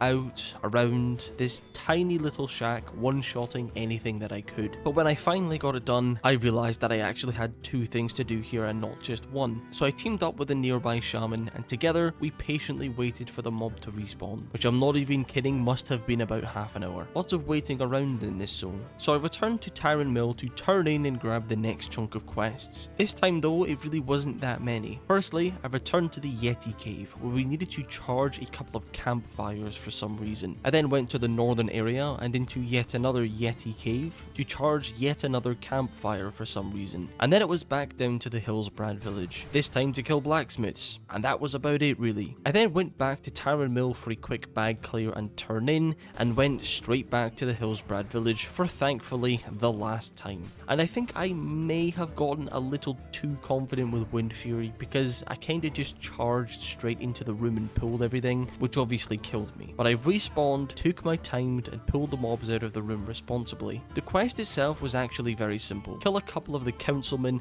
and destroy a few of their documents. And well, I was making my way back to turn in and I got a message asking if I wanted to do the elite quests, and of course I said yes. So we went as a group to rescue one of the group members from the Yeti Cave and made our way over to Dungarok. Now, especially recently, I've actually started to really enjoy doing the elite quests. Before I would pretty much always skip over them, but it's kinda like a mini dungeon with zero structure. In here there was actually 3 quests total, but I was missing one since the third was part of a chain that required me to go all the way to the Undercity, and if I'm honest, I just really couldn't be bothered doing that, so the majority of this for me was just killing mobs. Once that was done, I returned to Tyrant Mill for the last time, since I think that was pretty much everything done, except for a couple of higher level quests which I plan to come back and do later anyway. So now I actually wanted to get ready for Scarlet Monastery spam, but in order to get one of the quests, I'd first need to go to Razorfen Crawl to do one of the quests there. So I decided that I would just do that, and yeah, I forgot to hit record. Doesn't really matter anyway, since literally nothing interesting happened, plus there is no loot that we actually need. The quest though, very simple. Kill one of the bats and loot a crawl guano off of it. And we actually did end up killing literally every single mob in the entire instance, including the escort quest at the very end. So although we didn't get any loot, it was a reasonably big chunk of XP, so no complaints really. Now that that was done though, I went back to Undercity to turn in the quest, and I could now collect the follow-up for Scarlet Monastery. Luckily, I was able to get myself into a group that was planning on doing both Graveyard and the Library. So Scarlet Monastery, we all know it, we all love it, kinda. And Graveyard is one that I actually do quite like, because it's different to all the other Scarlet Monastery dungeons. Not just in appearance, but also the loot. Because the one boss in this dungeon drops 2 pieces of gear, one of which is called the Orb of the Forgotten Seer. And it's a caster offhand, which I wouldn't mind getting to be honest, just in case I do decide to switch to Elemental or Restoration at level 40. But the dungeon also has 3 rare mobs, all of which can drop some really nice gear, like Ebon Vice, Iron Spine's Ribcage, or Iron Spine's Eye, so it brings a bit of excitement to the run knowing that one of these mobs could be in the dungeon waiting for us. Unfortunately in this run though, we would just have to stick to only killing Thalnos, who did actually drop the orb, and I was tempted to need on it, but someone else needed on it, so I thought that I would just let them have it. We then moved on to clearing Library, and honestly I was a little skeptical about it at first, since the entire group was between the level 29 and 32, and one of our first fights we definitely pulled way too big, so I switched to healing the tank, and in the end we were able to get through it. And needless to say, we continued the run pulling very responsibly, since towards the middle and the end of the dungeon, the mobs started to become orange. As for the loot, again, it's primarily caster based, with the biggest piece being the Hypnotic Blade, which pairs incredibly well with the orb from Graveyard. And again, it does drop, and again I wanted to need on it, but the situation was exactly the same as the other dungeon, so I just passed on it. And for a bunch of level 31s, this run went very smoothly, except for trying to leave the dungeon, because what started as just killing a couple of respawns turned into pulling 15 mobs at once, and in the end, we had to resort to just sprinting out. Now that we had a couple of Scarlet Monastery runs done, I made a quick return to Orgrimmar to clear my bags and learn an ability that I had apparently forgotten about, which is of course Wind Fury Totem, which luckily didn't really matter in the last run since we had 2 feral druids. I then pretty much immediately went straight back to Scarlet Monastery. Now at this point we were right at the start of level 33, so I decided that I was going to spam the hell out of Scarlet Monastery up until we got level 34, just so that we would be a reasonable level for Shimmering Flats, but also just to give me the best chance at getting an Iron Spine spawn. So the first run, we cleared through the entire dungeon, and sadly, no rare mobs spawned. However, the orb dropped, which again I didn't need on. The second run was exactly the same. We actually cleared every single mob this time though, just to try and get the maximum amount of XP we could from every run. And again, there was no rare mob, but the orb once again did drop, which I needed on this time, but lost on the roll to the druid. Run number 3, absolutely zero difference, clear every mob, maximum XP, whatever. However, this time, Iron Spine made an appearance. How exciting. And he dropped the mail chest, which no one in the group could equip, except for me in 7 levels, so I asked the group if I could need on it for level 40, and they said sure, so that's at least a really nice upgrade for later. So we get down to Thalnos, and for like the 4th time in a row, the orb dropped, and once again, I needed on it, and I won, which again is a really nice pickup for later. And after such a good run, I decided to take a break for a bit, but coming back, I obviously decided to join another group, and weirdly, I was kinda just assigned to be a tank without being asked, so I didn't really question it and just gave it my best go. And you know what? It really wasn't that bad. I mean, sure, I think it could have been better if I had a dagger plus shield, since wielding a two-hander made me a bit squishy, but holding threat was actually okay. It was as simple as an auto attack plus earth shock. So for the next 3 runs, I stayed with this group tanking for them. And don't get me wrong, it was fun to tank for a bit, but honestly, I really hope that I don't have to do it again. We were now extremely close to level 34, so for the last time, I found myself a group and we headed into Scarlet Monastery Graveyard, and unfortunately no rare mobs, but it did get us to level 34. But we weren't done quite yet, because this group was now heading over to Library, so I decided to stick around for that. This time it went extremely smooth though, since everyone was appropriate level, plus the tank was really good. He pulled big pulls but was able to hold threat on every single mob. The boss this time though did not drop the dagger, but instead dropped the staff, and it's a good weapon, but I decided to just pass on it.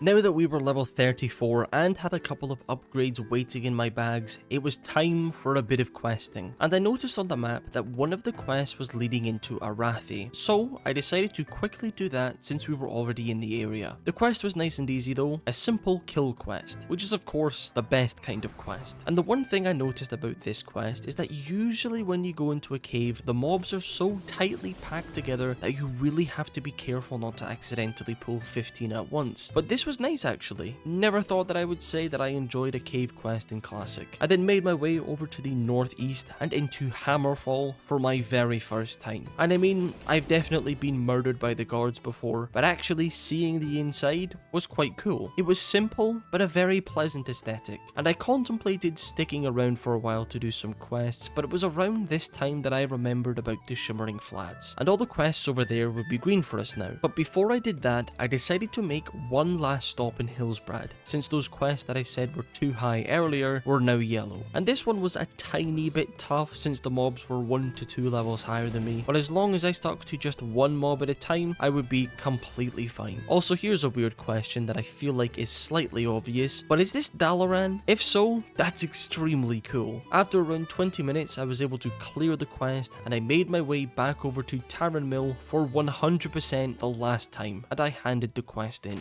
It was now time for the Shimmering Flats, or Salt Flats, whatever it's actually called. So I flew over to Southwind Post and began making the short journey. Once we had arrived at the Mirage Raceway, of course, I grabbed every single quest in sight and I got to work. Now, if I had to guess, I would say that most people dislike this place, and I can see why that would be, because looking at this, you would think it's just a bland, boring piece of flatland, but actually playing in this zone, it has a vibe to it. I don't know what it is, but it has like a weird, ominous vibe, almost like you were being watched the entire time. And I've said that before, and I saw that a while back, a couple of people said that it was actually at the bottom of a dried up lake, which coming back to it, I think that might actually be true, which is really cool. As for the quest though, they are very simple, but fun. We're killing vultures for their bones, tortoises for their shells, scorpions for their venom, and basilisks just because. And at the same time, most of these mobs are skinnable, which gave us a proper chance at catching up on the professions, plus make a little bit of gold on the side, because currently it's looking like I won't be able to get my mount or dual specking at level 40. Yes, I'm regretting buying all of those enchants and stuff, but overall, if this is a zone that you skip, please give it a go again, because it's just one of the coolest zones in the entire game. But after around 40-ish minutes of running around, our quest log now looked like this, one of the most satisfying things to look at in this game. So I returned to the NPCs and turned in all of the quests, but after turning them all in, we just weren't quite level 35 yet, and we just needed 1 bar of XP, and most of the quests here didn't offer any easily accessible follow-up quests, but 2 of the NPCs did want me to go to Ratchet, so that's exactly what I did. But again, turning those in just wasn't quite enough, so back to Shimmering Flats we went, and just like that,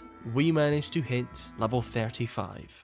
Last time, we managed to hit level 35 by questing through the entire of Hillsbrad and starting the Scarlet Monastery spam, where we were able to pick up some pretty spicy loot, like Ironspine's ribcage and the Orb of the Forgotten Seer, you know, just in case I decide to switch to healing at some point. But we also unlocked one of the most powerful abilities in the entire game, which is of course Wind Fury weapon. And today is a very special day, because we have 2 goals. Firstly, to purchase our first Horde mount, and the second is to one-shot a gnome. Doesn't matter what kind, just so long as it's a gnome.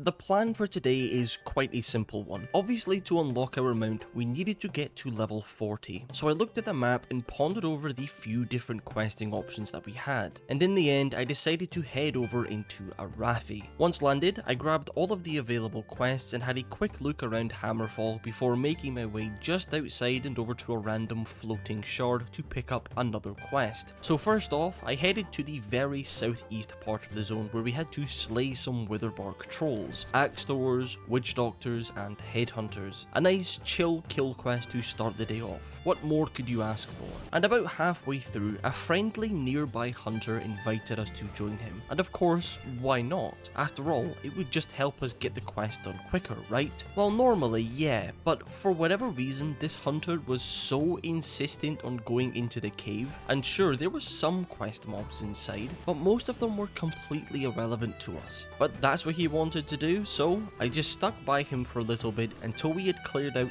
literally the entire cave. But eventually, we did actually head back outside and finished up the quest. We then said our goodbyes and went our separate ways. I then began moving along the bottom of the zone on my way to another quest, when I found a big field that was swarming with raptors. Now Now I thought this quest was just something that you kinda did alongside all of your other objectives, but since there was so many in this field, I decided to stick around for a while and take advantage of it. But after spending about 10 minutes murdering reptiles, I had made my way to the very northwest part of the zone, where I found a sizable farm plot. What we had to do here was kill some syndicate mobs and loot bloodstone amulets off of them. So this isn't a massively complicated quest. I was just chilling, making some pretty good progress, and that's when a warrior and mage duo decided to kill me whilst they had a mob on me with no mana and half health. Now after seeing how much damage I did to that warrior with a single swing, I thought maybe, just maybe, if I could get some lucky procs, I could 2v1 these freaks. So whilst they were killing mobs inside of the building, I took that opportunity to open on them with a chain lightning. After getting a sizable swing on the warrior, I then discovered that I could actually hit them through the wall. So using the doorway as a tool to LOS them and use Earth Shock on the warrior, I managed to get him down to 3% HP. But running inside was clearly the thing that killed me. Since looking back, I think I probably could have just killed him if I did the swing through the wall thing again, but I wasn't going to stop quite there yet. So I asked a nearby druid. Now bear in mind, this bear was like 5 levels below these guys, but 2v2, that's fair, right? So once again, I opened with a chain lightning and LOSing the mage in case he cast something on me. But no, the mage jumped on the spot and then died to a Wind Fury proc. And just like that, we had taken down the Rogue Alliance players. /spit. Would have felt 10 times better if we had done it 2v1, but you know what? I will take it. So with the feeling of successful revenge now flowing through me, I quickly finished up the Raptor quest and went all the way back over towards Hammerfall. What we had to do here was kill kobolds and loot motes of Mizrael. Now on the surface, this seems like a pretty harmless kill quest, and that would be true if they ever dropped the friggin' things. I spent so long in this cave you wouldn't believe, and pair that with the fact that this place was very contested from both Alliance and Horde, but everyone was just chill for some reason. I think we all kinda knew that this quest was miserably long and everyone just kind of left each other alone, and that was true right up until we had the quest completed and now had to turn it in whilst inside the cave, and a level 40 priest decided that he wanted to kill me. And that first swing, halving his HP, I knew that I at least had a fighting chance, so I used one of the slowing totems to block the entrance and quickly got some heals off. Now I'll be honest, I wasn't really sure what Shadow Priests do in PvP other than mind controlling people and making them jump off of the Booty Bay boat, so I was mostly relying on Wind Fury to proc. But after that first swing, sadly that just wasn't the case, and looking back I think there was definitely some things I could have done, like actually using the grounding totem, and in the end we were unfortunately taken out. But no matter, I quickly respawned and turned the quest in. I then headed back into Hammerfall and handed the quests in there as well. Now my plan was to stay in Arathi until we had gotten everything done, but the follow-up quests were all a bit too high level, so I decided to keep a hold of the Arathi quest for now and move on over into Dustwallow Marsh.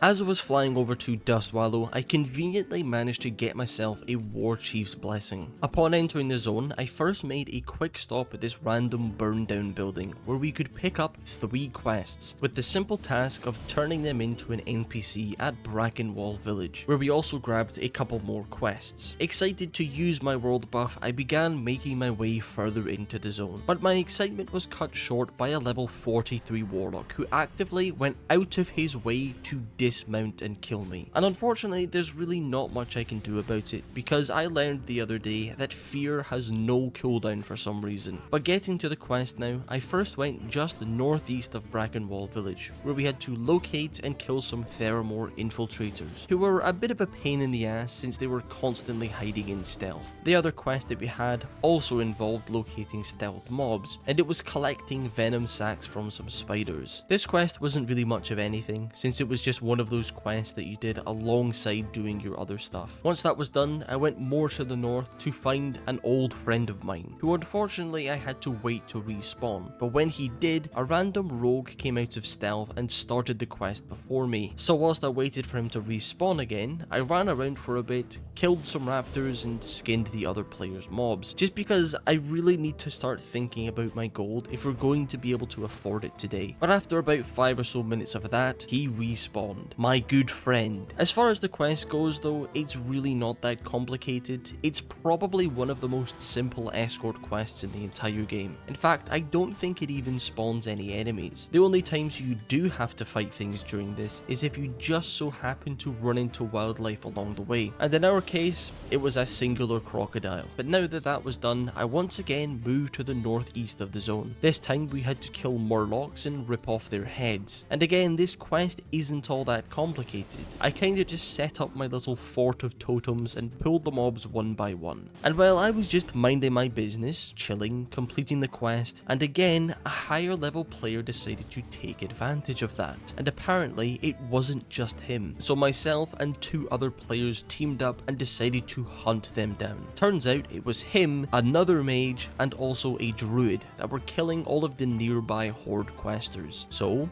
we killed them as well, and just to be dicks, we spawn camped them for a bit. And to be honest, I kinda felt bad. That was a complete lie. It felt fantastic. But with revenge once more flowing through me, I left the group and continued the questing. So I met up with this NPC called Ogron. The funny thing about this quest is it wasn't labeled as being an elite or anything, but there was no way someone could do this solo, since 4 mobs spawned on top of you, and needless to say, they ended me pretty quickly. But luckily when I respawned, I was able to continue the quest from where I left off, so that's not so bad then. But all that was left to do now was to finish off collecting the venom sacks. So for the next 10 minutes, that's exactly what I did. I ran around basically the entire zone and eventually managed to get all 6 of the venom sacks that we needed. So I returned to Brackenwall village and turned in all of the quests. Now I know that we aren't quite done with the zone yet. In fact, we still had a lot to do here, but we are now level 36, which means we now have access to one of the biggest dungeons for us, and that is of course Scarlet Monastery Armory. I needed to make a quick stop by Ratchet first to turn in a quest where I just so happened to spot one of my alliance friends AFK at the Flight Master, so I did what any good friend would do, and I meleeed him to death. The other exciting thing was that the Winter Veil event is now active, and just before I hopped onto the Zeppelin, I spotted this weird looking goblin contraption, which turned me into a gnome. I've become the very thing that I swore to destroy. Unfortunately though, I found out almost immediately that Ghost Wolf cancels the effect, which is a little disappointing since a gnome shaman sounds quite funny. The good thing about the armory portion of the dungeon is that, at least from my experience, finding a group for it is insanely quick, which is probably due to how much XP you can grind out in here. Now as far as it goes, I actually really like armory. I mean sure, the aesthetic is a bit bland, but like I said, the XP from here is ridiculous, especially if you're running some kind of cleave comp. But also the loot. This dungeon holds some of the most iconic pieces of loot in the entire game, and the thing about this gear is that it is all male gear, which I wouldn't be able to equip until level 40. So whilst we were grinding out in here, I had one simple rule: we wouldn't need on anything apart from Ravager if someone else needs it, just because I don't think it would be fair. So we were claiming our way through the dungeon when a green BOE dropped, the Scarlet Belt, and okay sure, it's not crazy, but it's solid, and no one else needed on it, so I claimed it for level 40. So we get down to Herod and spend the next couple of minutes taking him down, and he dropped the Raging Berserker's Helm, arguably the best piece of loot from him, but someone needed on it, so I just passed it. The second one really wasn't any different. We spent about 20-ish minutes clearing our way through the mobs, and then we get to Herod, and this time he dropped the Scarlet Leggings, and to my understanding, this piece of gear has the lowest drop chance out of all of them. So I won't lie, I was extremely tempted to need on it, but no, someone else needs them, so I stuck to my rule. And it was after this run that I decided to take a little break, but coming back from it, I wasted 0 time and got stuck straight into the dungeon again with another group. But exactly the same as the other two, we spent 20 minutes clearing out the mobs without any issue, and then about 2 minutes taking down Herod. But this time, he dropped the legendary weapon Ravager, and I snap needed on it, and we won. And okay, sure, we couldn't equip it quite yet, but we will be in about 3 bars of XP, so I feel like that's reasonable. Towards the end of run number 4, we managed to hit level 37, which means means now we can equip Ravager. As for the loot on this run, another Ravager dropped. Run number 5, we were obviously testing out our new axe, and I'll be honest, it didn't really feel that good. If we got a lucky proc, then sure, we were able to deal some big AoE damage, but overall it felt like my DPS had completely fallen off, so I was a bit conflicted on what to do. Loot wise this run, another one of the helmets dropped, but someone needed on it. Run number 6 though, something strange happened. Our healer that was with us during the previous run had gone AFK and kinda just left. So, I became the healer for the first portion of this run. Not really a full healer, but kinda like an enhanced healing hybrid thing. And you know, I actually kinda enjoyed it. And I know I don't have any cool healer add-ons or macros, or really know what I was doing other than press healing wave whilst targeting the tank. But run number 7 though, I kinda just became the healer. We found another DPS and I just did my best not to go too quickly. Loot wise though, Herod once again dropped the helmet, but this time we needed on it and we won, which is awesome. So now that I had a little taste of what I could become, I decided that I was going to give healing a proper chance. So I went to the bank in Orgrimmar and grabbed the random intellect pieces of gear that I had been saving. And just to fill in the gaps, I went to the auction house and I splurged a little bit on some intellect spirit gear. Probably not my wisest financial decision, but I just really wanted to give it a proper go. As for my weapon, well, in the last video we managed to get ourselves the Orb of the Forgotten Seer, and what pairs incredibly well with that? The Hypnotic Blade, of course. So once more I returned to Scarlet Monastery, but this time we headed into Library. The first thing I noticed pretty much immediately is that the extra 1200 mana definitely makes a huge difference. I could plant totems, spam heals, hell, even chain lightning if I really wanted. And you know, the run went surprisingly smooth. I fully expected to kill at least one person, but no. And I'm being serious, I genuinely enjoyed it. And don't worry, one-shotting gnomes is still massively better. But now that I had broken the barrier and I now know that I can heal, it felt like we had opened ourselves to a whole new slew of opportunities. Unfortunately on the first run though, we were not able to acquire the dagger since the staff dropped instead. And I did need on it since I thought it would probably still work quite well, but lost the roll. And of course, we went straight back in for another library run, which went just as, if not smoother than the last run. So we get to Arcanus Dawn and DPS him down, and this time he did drop the Hypnotic Blade, and we were rolling against 2 other people, but in the end, we won it. Now that's all good, but I'm still not 100% sure if I will switch my spec, and I wanted to at the very least get the Herod's Shoulders from Armory, so I listed myself as a DPS and or healer, and well, I just automatically assumed that I would be healing, but no, the priest basically immediately told me to DPS, which is perfectly fine by me, so I stuck with this group for 2 runs. First run, we only got another helmet, but on the second run, the shoulders dropped, and well, we were the only class in the group that could equip them, so I needed on them, and so did the healer, and I then proceeded to lose the role to the priest. So being slightly pissed off, I once again took a break, but immediately got back to grinding once I came back. And while this group comp was interesting, to say the least, the tank very clearly wanted to make sure that he got Wind Fury, but the drop from this run was the shoulders again, and we were obviously rolling against the other shamans, but very luckily, we won the roll. Finally, we had gotten everything we needed from the dungeon, well, except the legs, but like I said earlier, the drop chance for them is quite low. Plus, they can also drop from Cathedral, which we will definitely be doing at some point later anyway.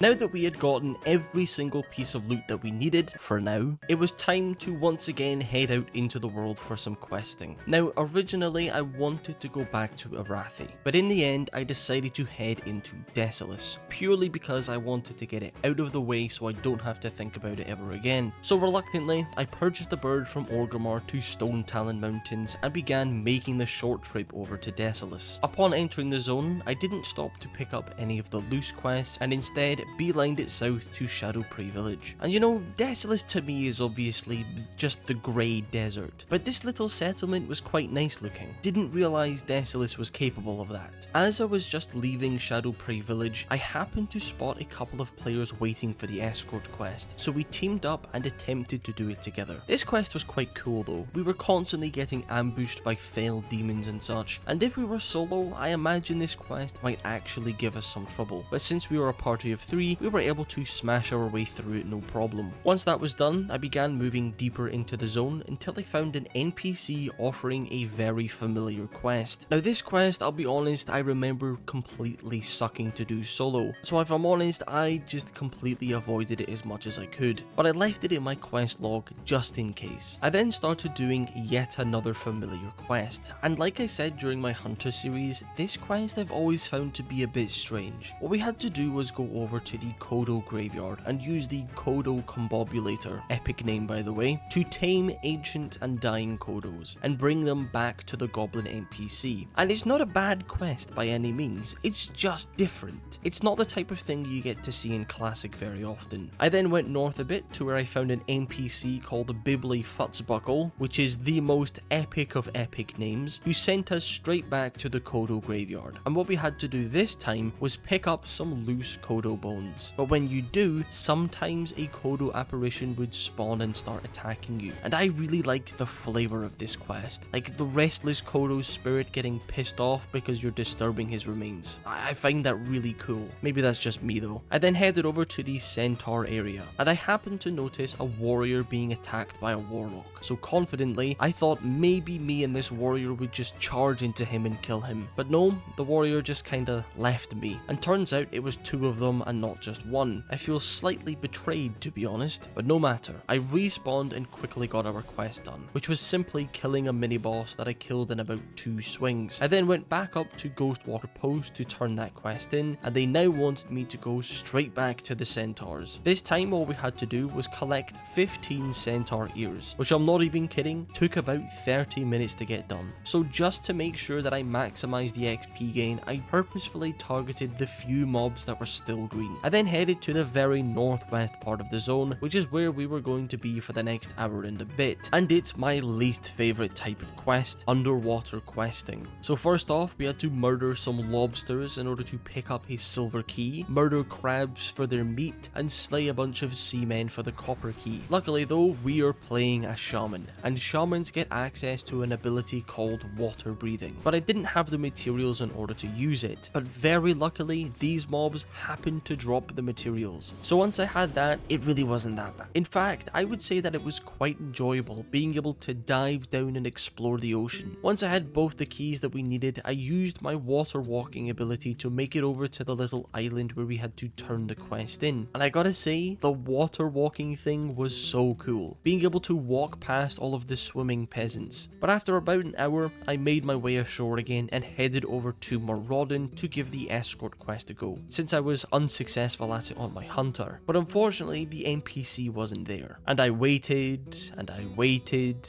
but eventually I just gave up waiting and just returned to Shadowprey Village to turn in and grab the next couple of quests. So first for the follow-up, we had to go outside of the village and back over to the area filled with demons. What we had to do here was close demon portals, and when you tried to, a little portal demon would come out and attack you. Not a massively complicated quest, but it was at least somewhat interesting. So now that that was done, we only had 2 quests left in the quest log. What I believe was a fishing quest and the Ghostoplasm quest. So just so that I could say that I attempted it, I went over to the south and began the quest encounter. And only after a few seconds, we were already almost dead. So I had no choice but to make a run for it. And well, I just didn't think that it was going to be possible solo without a bunch of corpse running. So for the very last time, I returned to Shadowprey Village and turned the quest in. And I am happy to say that Desolace is now completed. Well, not really, but can you really blame me for wanting to leave?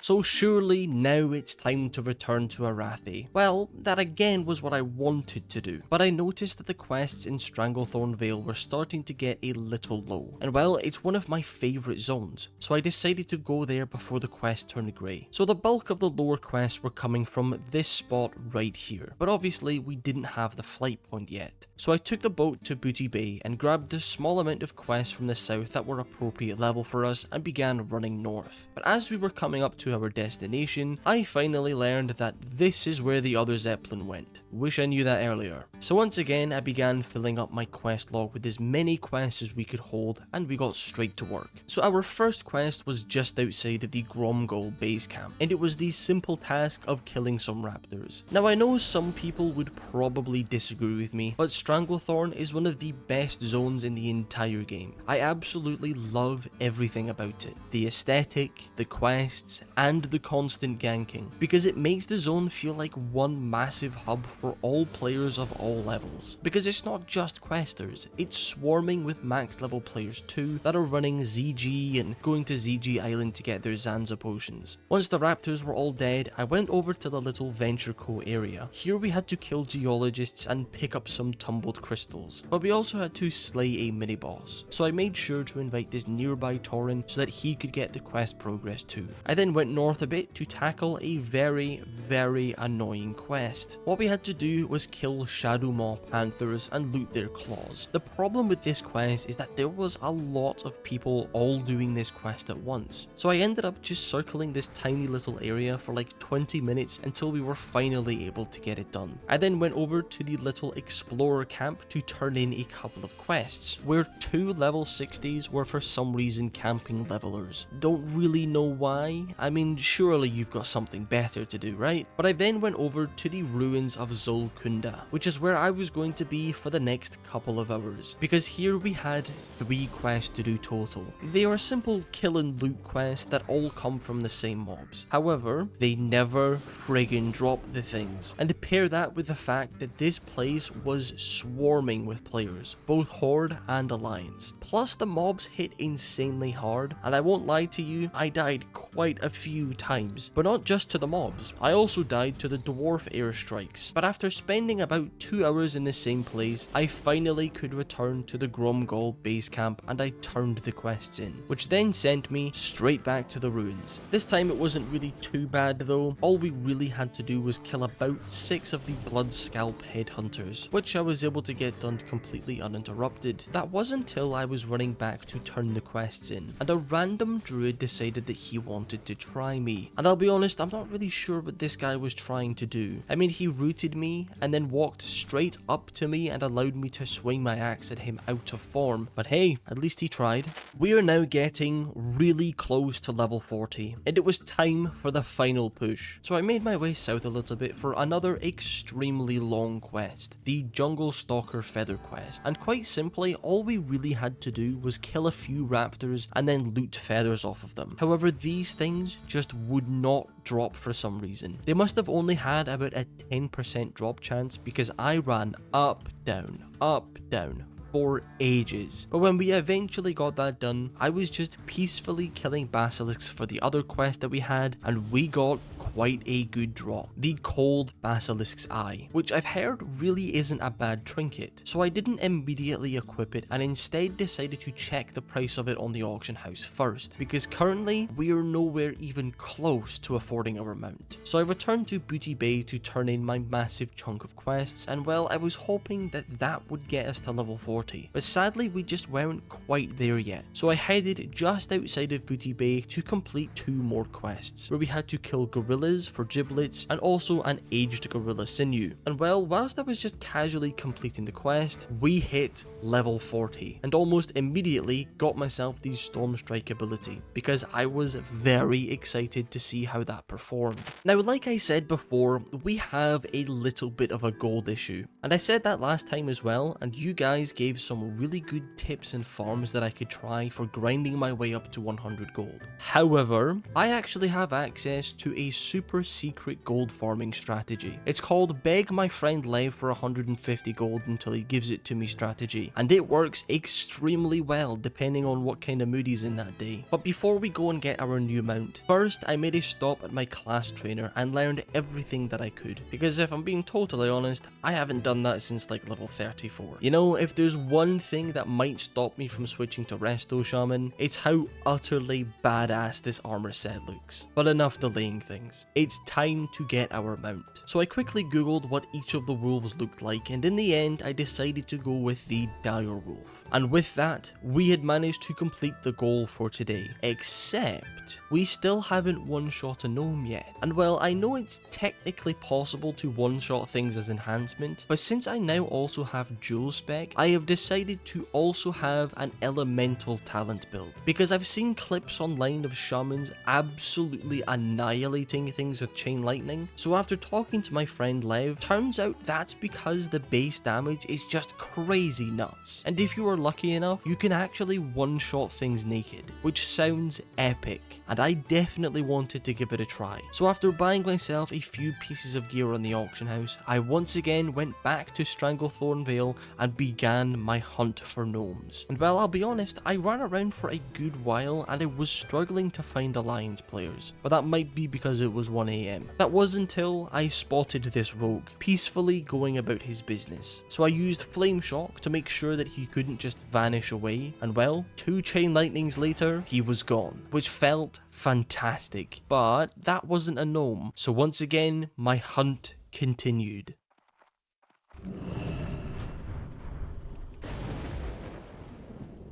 You know what? I'll take it. Last time, we managed to hit level 40 by questing through Dustwallow Marsh, Desolace, and a little bit of Stranglethorn Vale. And of course, we spammed the hell out of Scarlet Monastery Armory, and in the end, we were able to get our first Horde mount. And of course, one-shot our first gnome. Many more to come, I assure you. But for today, the goal is very simple. Reach level 45. So to start the day off, we went straight back to Scarlet Monastery for a couple of runs, but not for Armory. This time, we are going to Cathedral. Now, at least in terms of the loot, Cathedral is like the caster's version of Armory, because there is a lot of really nice pieces, like Whitemane's Head, that I don't know how to say the second half of, Triune Amulet, and of course, the Hand of Righteousness. But as an enhancement shaman, do I really care about all that? Well, after playing the small amount of Elemental in the last video, I have decided to switch to Elemental full time, because the feeling I got when I evaporated that gnome, I wanted more. But it would also make leveling a little bit quicker, because since we are stacking intellect and stamina, we could just have restoration as our second spec, and not have to deal with switching out gear and constantly needing to buy new upgrades, etc. So last time during our armory runs, I basically for the first time tried out healing, and surprisingly, I really enjoyed it. So for this Cathedral one, we were healing, but we now have access to a cool new ability, Chain Heal, which if I'm honest felt really strange to use. I mean, it performed fine, but it looked and sounded exactly like a paladin ability for some reason. So we cleared out the entire cathedral and started to take down Mograine. Now this boss I've always found quite cool, at least from an RP standpoint anyway, because you take him down and then Whitemane comes out and resurrects him, and you've now got to take them down together. As for the loot, well, Hand of Righteousness dropped, and since we are the healer, I decided to knead on it, and we won. The second piece of loot that dropped was the Scarlet Shield. Now at the time, I didn't realize just how good this shield was, and unfortunately passed on it. But that's okay, because of course we did another run. But this time, we weren't healing and could experience what Elemental was like in a dungeon for the first time. And while the damage is actually really good, very bursty. However, there was one massive issue that I noticed almost immediately, and that's the fact that we run out of mana almost instantly. After basically every single pull, I found myself needing to sit and drink, which is why halfway through I started just stabbing things whilst Chain Lightning was on cooldown, which definitely helped. Not massively, but slightly. And that's also why I've decided to nickname this spec as the drinking spec. But anyway, we once again clear out the entire cathedral and start to take down Mograine and Whitemane. And she dropped the Triune Amulet, which, correct me if I'm wrong, is basically the best neck piece any caster can get at this level. So of course I needed on it, and we won. But it wasn't enough, and I once again hopped into another run, which really wasn't any different from the first two, since the group was exactly the same. So we get to Whitemane, and this time she dropped the head, which of course we needed on, and we won. This is probably the best loot luck I've had in a very long time. But since we are now so close to level 41, I of course went in for one last run. As for the loot this time, well, I was kinda hoping that maybe the Scarlet Legs would drop, just in case I decided to switch back to enhancement. But no, it was the shield for like the 4th time in a row. And thankfully on this run, I actually read it and compared the two shields, and I needed on it, and of course we won. So overall, that was 4 pretty insane runs, at least in terms of the loot anyway. So now that we are officially done with Scarlet Monastery, I hope, it's time to do a little bit of questing. And after looking at the map, I decided on going into Arathi. And well, little did I know, this was going to be one of the coolest and greatest questing sessions that I've ever had. So once landed, I re-picked up all of the quests since I had abandoned them earlier to make room for the Stranglethorn quests, which included having to clear my way through that dreaded Kobold Cave to collect another at a random floating shard thingy. But now that that was done, it was time to get to work, where we basically had to go across the entire zone to 3 different rocks that were surrounded by elementals, clear those guys out, and then pick up a key. I then went and immediately turned that quest in, which was kinda like a 4th part of the quest. I then went to the very south part of the zone and into yet another cave, where this time we were slaying ogres, which went about as well as you can ask for when it comes to cave quests. Couple of double pulls here and there, but since we literally have more health than a prot warrior, it really wasn't that big of a deal, and we were able to smash our way through it quite quickly. The only other quest that were in this zone was an elite quest and a raptor killing quest, and unfortunately this one wasn't going to be anywhere near as easy as the last two. I mean, the quest itself was just killing some raptors, but for whatever reason this quest was very contested, and I ran around for 20 minutes and only managed to get like half of the quest done. So when I saw in the chat someone looking to do the elite quests, I jumped on the opportunity. What we had to do was find a massive rock guy called Fosrock, who patrols around basically the entire zone. So what me and this rogue did was split up and follow his patrol path. Now the intention of this quest was obviously to do it as a group, so we honestly weren't entirely sure if it was going to be possible as a duo, but we thought, screw it, we might as well give it a go. We luckily were able to kill all but one of the ads, but we ended up pulling more and more mobs, and I did try my best to heal through it, but in the end, we were stomped to death. Well, I was, the rogue cast Vanish. So I raised myself and we both healed up and went straight back at it. And this time, we absolutely destroyed him. See, I told you I'm tanky. I immediately went and turned that quest in, which gave me a little mini heart attack since for some reason, turning the quest in spawns a second giant rock dude that comes and attacks you. But using my Earthbind totem, we were able to make our tactical escape. I then made a quick return to Hammerfall and handed the quests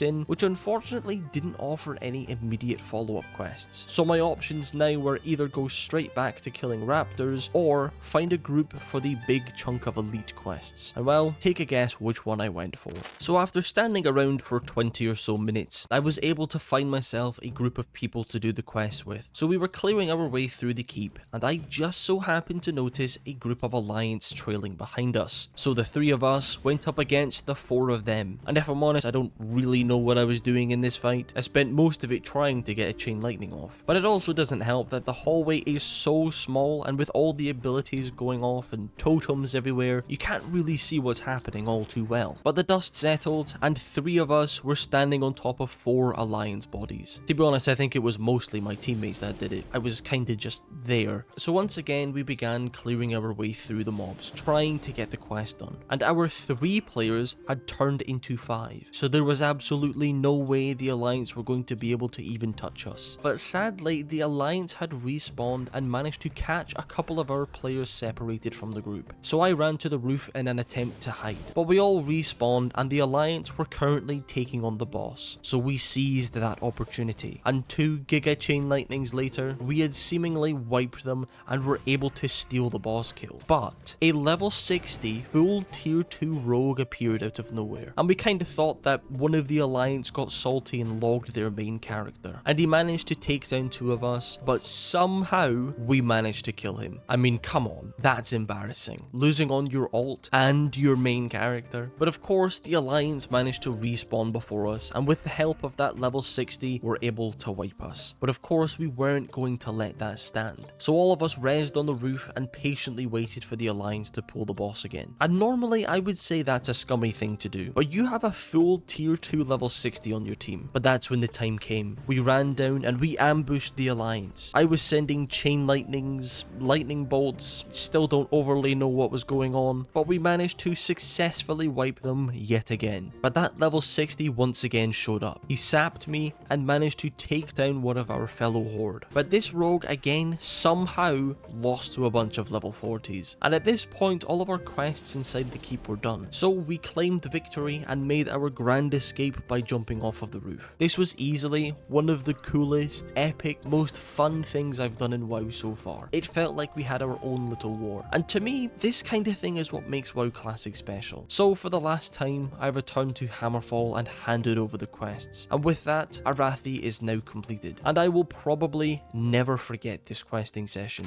I made a quick stop back in Orgrimmar and visited my class trainer to update some of my abilities. Nothing massive this time, just a rock biter upgrade and a flame tongue upgrade. I then began making my way to our next zone, which is the Badlands. So I headed into Kargath and grabbed all of the available quests. Quick question, why is there so many max levels here? Like, what significance does this place have? So first off was a nice and easy kill and collect quest. What we had to do was kill coyotes and collect 30 of their jawbones. Now that is a lot, but there was definitely no shortage of these mobs. There was quite literally tens of them running around. Now this is a zone that I was actually quite looking forward to, because every time I've been here before, I was obviously playing on one of my Alliance characters. And as an Alliance, you get like 2 quests to complete. And everyone kept saying, just wait until you can do it as Horde, it's so much better. Well, I'll be the judge of that. Once Coyote Murder was done, I decided to get the buzzard killing quest out of the way. Now last time I did this quest, I mentioned that I couldn't seem to find any of them. And I'm not sure if it was a comment or if one of my friends told me, but they said that there was a bone that tons of them spawn around. Well, I think I found it. I mean, it was still pretty slow since the wings for whatever reason didn't seem to want to drop, but at least I was killing them this time. I then headed over to the very northeast part of the zone to try and tackle the elemental quests. So this is a quest that I don't think I've ever been able to complete because it is so contested. Plus the drop rate of the quest items is extremely low and there's only about 4 spawn points for the mobs. So if I'm honest, I was getting bored running back and forth doing practically nothing. That was until I decided to one-shot this mage for absolutely no reason, but turns out it was actually a bot, so I did it again. But after about 30 minutes of doing absolutely nothing, I decided to give up on the quest and instead went down to the very south part of the zone where once again we had to kill elementals. And I didn't even get to kill a single one before a warrior and rogue decided that they didn't like me very much. So I quickly swapped layer and rezzed myself and got started with the quest. Now funny thing about these elementals, and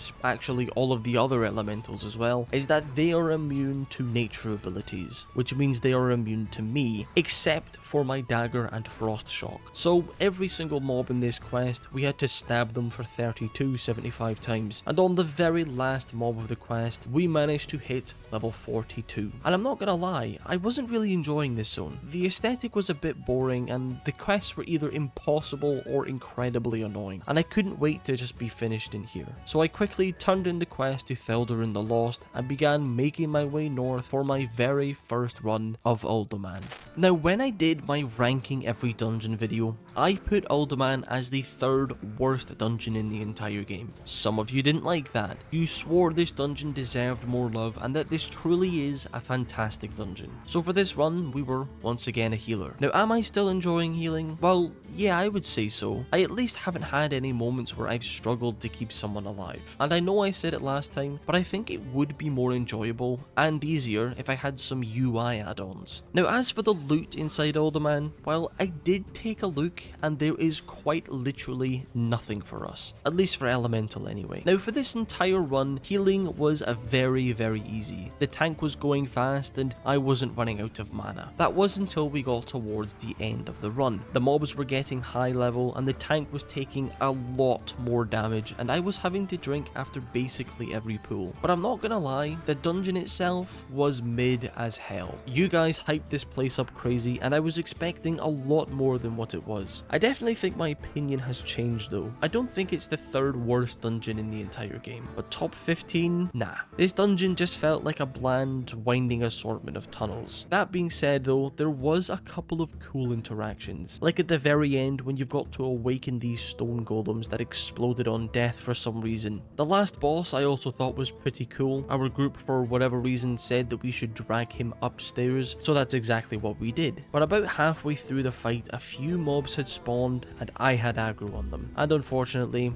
we ended up wiping. But no matter, we respawned and went right back at him again. Now apparently those stone golems that had spawned on top of us weren't supposed to be there, so the second time we pulled the boss, he was completely solo, and despite the fact that he was red, we were able to take him down in the end. So now what I wanted to do was go back into Stranglethorn Vale and get that zone finished off. But first, I decided to head and take down yet another dungeon, but this time it was Razorfen Downs. Now, I don't know what it is about this dungeon, but every single character we've done so far, I've ended up taking us to Razorfen Downs at least once, and that's including on my mage, which I leveled almost entirely through broken solo mage farms. And it's not like I just really enjoy the dungeon or anything. In fact, I would say this place is kinda mid as a whole. Though I can't lie, Mordresh is an awesome boss since he is literally just a bunch of skeletons jamming it out. But he actually ended up dropping the Death Mage Sash. Now, looking at this, you might think that this would be really good for us. However, I'm told at this point, cloth armor is almost entirely useless for us now. Because the base damage of our spells is so insanely high, the best thing that we can do is stack stamina and armor. And well, cloth armor just doesn't really have that. But now that Mordresh was done, we effortlessly cleared our way through the rest of the dungeon until we find the boss, Glutton. And luckily for the rogue, he did end up dropping the nice leather shoulders. But eventually, we got to the final boss, Amnenor, who we were able to take down with no issues. And he ended up dropping the Cold Rage Dagger and the Death Chill armor, which I was tempted to need on since it has so much armor, but it only has 3 stamina and I just ended up passing on it. And well, just like that, we had managed to clear Razorfen Downs. With another dungeon run under our belt, I returned to Orgrimmar to get something done. Now way back on like the first or second Shaman video, I mentioned that I wanted to stay away from mining plus engineering and instead went for leatherworking plus skinning, but I caved. I couldn't help it any longer and I started leveling engineering. Yes, so that I could use iron grenades, but I also wanted to try out something new, which is the Goblin Rocket Helmet. I've seen clips all over YouTube and it seems like the type of thing that would really help me win in like a 2v1 situation. I mean, granted, I've never actually won a 2v1 before, but this could be the item that allows me to do that. Unfortunately though, I got to like level 150 and then ran out of gold. So I hopped on a zeppelin and began flying down to Stranglethorn Vale.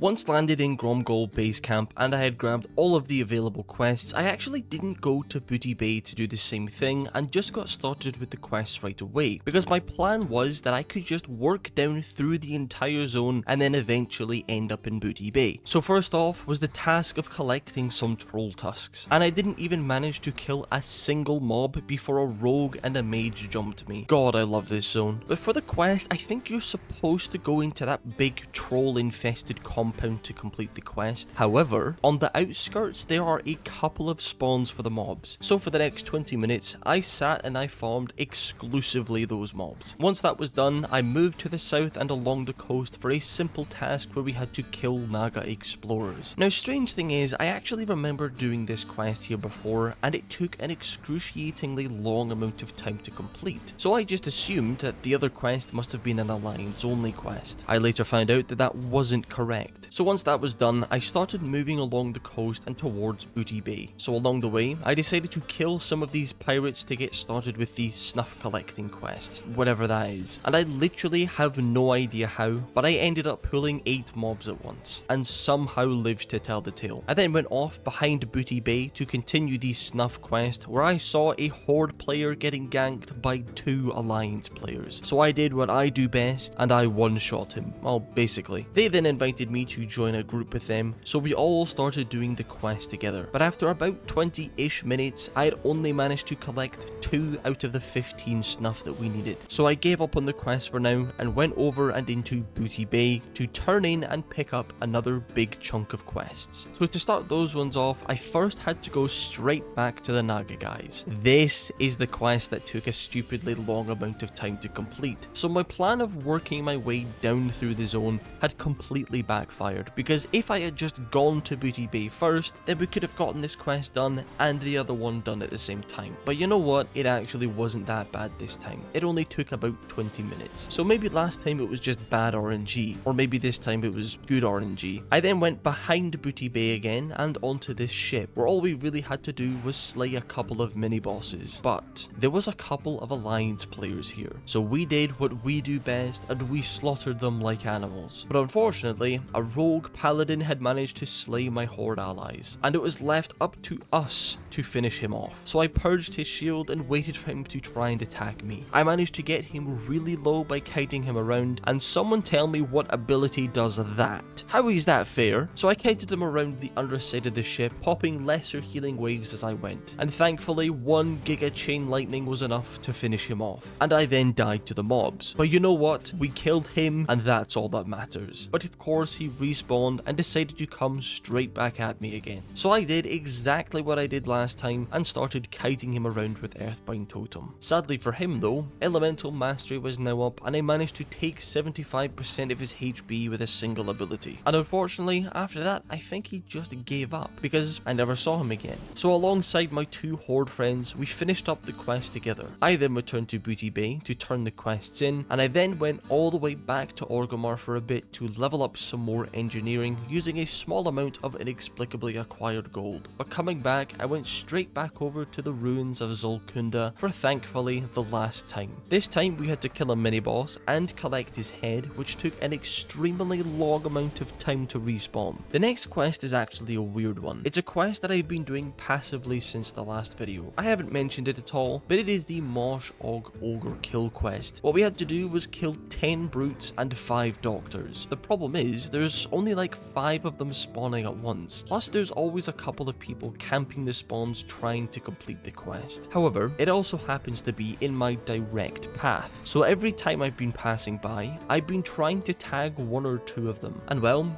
this was the time that I finally managed to complete it. I then went back over to that compound we were at earlier, collecting tusks. Except this time we did actually have to go inside. It really wasn't much of anything, it was mostly just killing mobs, and also killing a pretty tough mini-boss that I was able to do by teaming up with some nearby Horde. I then moved to the east side of the zone to do the Zanzil mixture quest. Again, not really much of anything, mostly just running around camping mob spawns. However, there was also a paladin here, and I was friendly to this guy. I had loads of opportunities to one-shot him whilst his health was low, but he decided to attack me anyway. So I kited him around for a bit, and I managed to get him pretty low, and it looked like I was going to kill him, until a level 60 druid decided to step in, and unfortunately he killed me. But you know what? I'm going to say that I won that one because of the druid. But regardless, I decided that that was enough World of Warcraft for the day, and I ended up logging out.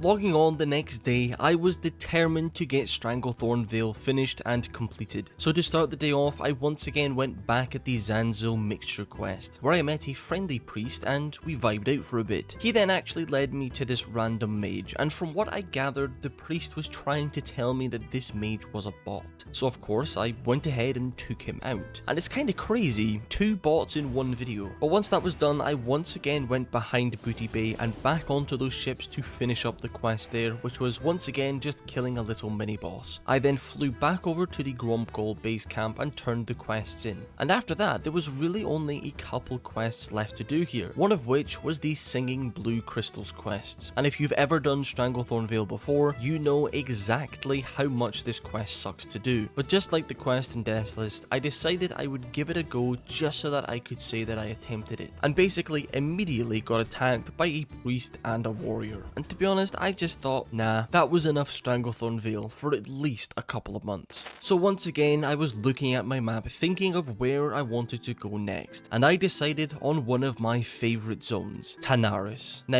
okay, sure, we are only level 44, so we are coming here a bit early. Okay, a lot early. But looking at my XP, we really don't need that much to level 45. So first off was one of the only quests that didn't massively outlevel us, and that was the Waste Wander quests. All we really had to do was kill 10 bandits, kill 10 thieves, and collect 5 Waste Wander water pouches. And very luckily, we had managed to get ourselves a Caliph Scorpion Sting kill. So right there, that's 3 whole quests completed. But eventually, everyone else in our group had managed to get their quest done, and it was just me and the druid left. And he said, let's go do the pirate quests. And I said, sure, you go ahead, I just need one more quest item. But for some reason, I just could not seem to get the last one. In fact, it took so long that this little druid completely abandoned me. So I was making my way back to Gadgetzan, and a dwarf hunter decided to try and kill me. Not even kidding, if that priest didn't disturb our duel, I think I 100% would have won that. So I quickly rezzed and returned to Gadgetzan to turn those few quests in. Also forgot to mention earlier, massive shout out to my man Freydcat, who generously gave us some smoked desert dumplings. So once again, I went out to complete a couple more quests since we are getting very close to level 45, and I decided to give the Dowsing Wizard quest a try. All you've actually got to do is pick up a thing from this small pool of water, but when I did, we ended up getting ambushed by a couple of high level bugs, and they were unbelievably close to ending me. But once again, I returned to the Waste Wander area for the follow-up quest, and immediately saw a mage killing a druid that had a mob on him. So I made sure to do the exact same thing back to the mage. And while I was making my way back to turn my quests in, when I got a message from a viewer asking if I wanted to go into Zul'Farrak with him. Well, of course, how could I possibly say no? Now, I love Zul'Farrak. As far as beige dungeons go, I would say that this is definitely the best one, because it mixes the voodoo troll aesthetic with the desert very nicely. As for the loot, well, unfortunately, again, there really isn't any elemental gear. However, I was still down to do it for the XP, and again later for the carrot on a stick trinket. And I actually wasn't a healer for this run. It's nice sometimes to just monkey brain spam chain lightning. And damage wise, the thing that I'm noticing is that for the first like 5 seconds of a fight, I'm able to deal more damage than everyone else combined. But sustaining that seems to be impossible, purely because I run out of mana almost instantly. And to be honest, I felt kinda useless. Like I wasn't really doing anything besides totems. And during this run, we actually decided to clear out all of the graves, which I always welcome since it's a lot of XP for basically free. And whilst we were doing that, we managed to hit level 45. Now, like I said, my damage did feel overall a bit low. That was until we got to the staircase scenario, because holy crap, I didn't even realize Fire Nova Totem was even capable of doing so much damage, though it's still no match for the AoE capabilities of a mage. Once that was done, we finished things up by killing Chief Ukor's Sandscale, who dropped the Embrace of the Lycan. Wish that had dropped on my hunter, to be honest. As for Gazrilla, well, unfortunately it seemed that none of us had the mallet to spawn him in. So with that, we had successfully cleared Zul'Farrak and completed today's goal. So massive thanks to Brett War for allowing me to join his group as a useless LA Shaman. Dude was honestly an absolute beast in this run. Genuinely one of the best tanks I've ever had whilst leveling. So like I said in the intro to the video, I completely forgot to transfer hairy Orctos to classic era. And to be honest, I'm kinda glad that I did, because I was so excited to log on and check out the class changes. And to be fair, we have done quite a lot with this character. We started as enhancement, one-shotting everything in sight. Then we did a little bit of resto in dungeons, and then we switched over to elemental and one-shot everything in sight. But with the pre-patch now here, we are actually going back to enhancement, because we now get access to dual wielding. So first off, I made a quick stop at the Shaman trainer and reset all of my talents. And using just a guide that I found on Google, I applied all of the new talents for dual wielding. Now of course last time we were playing elemental, so I needed to upgrade my gear a bit. So I spent the next 15 minutes scouring the auction house looking for strength gear. And of course, how could we forget about the fiery weapon enchants? Because I honestly think I might have a crippling addiction to wasting all of my money on enchants. But now that we are fully prepared and ready, I decided to purchase my myself a bird over to Tanaris. Once landed, I quickly handed in all of the leftover quests from last time and began making my way over to the east to finish up the Pirate Hat quest. Now of course, since we are brand new to dual wielding, I haven't leveled up the one-handed maces skill at all, so thank you very much to this friendly priest who allowed me to follow behind him and attempt to hit mobs. And since I can't really do anything by myself, I decided to help out this priest with his quest for the next 50 minutes, and eventually I managed to get the maces skill not max level, but high enough for a run of Zul'Farrak. So I found myself a group and we got started straight away. And the thing that I immediately noticed is that totems get deployed way quicker. Before, I think it was just timed with your global cooldowns, and most of the time you would spend all of your mana planting your totems, and by the time they were all out, the fight was basically over. Now our tank in this run was a protection paladin, which apparently is quite good now in the pre-patch. And this paladin just put way too much confidence into his consecration because he pulled way too many mobs and we unfortunately wiped. Yeah, not a great start to a dungeon run, but no worry, we rezzed up and continued the run at a much more reasonable pace. Still pretty large pools overall, but at least ones that our healer could heal. Now, Zul'Farrak, we all know it, we all love it. This is truly one of the titans of vanilla dungeons. I personally love everything about it. I've said it quite a few times at this point, but I really like the voodoo troll aesthetic, and I think this dungeon mixes that with the desert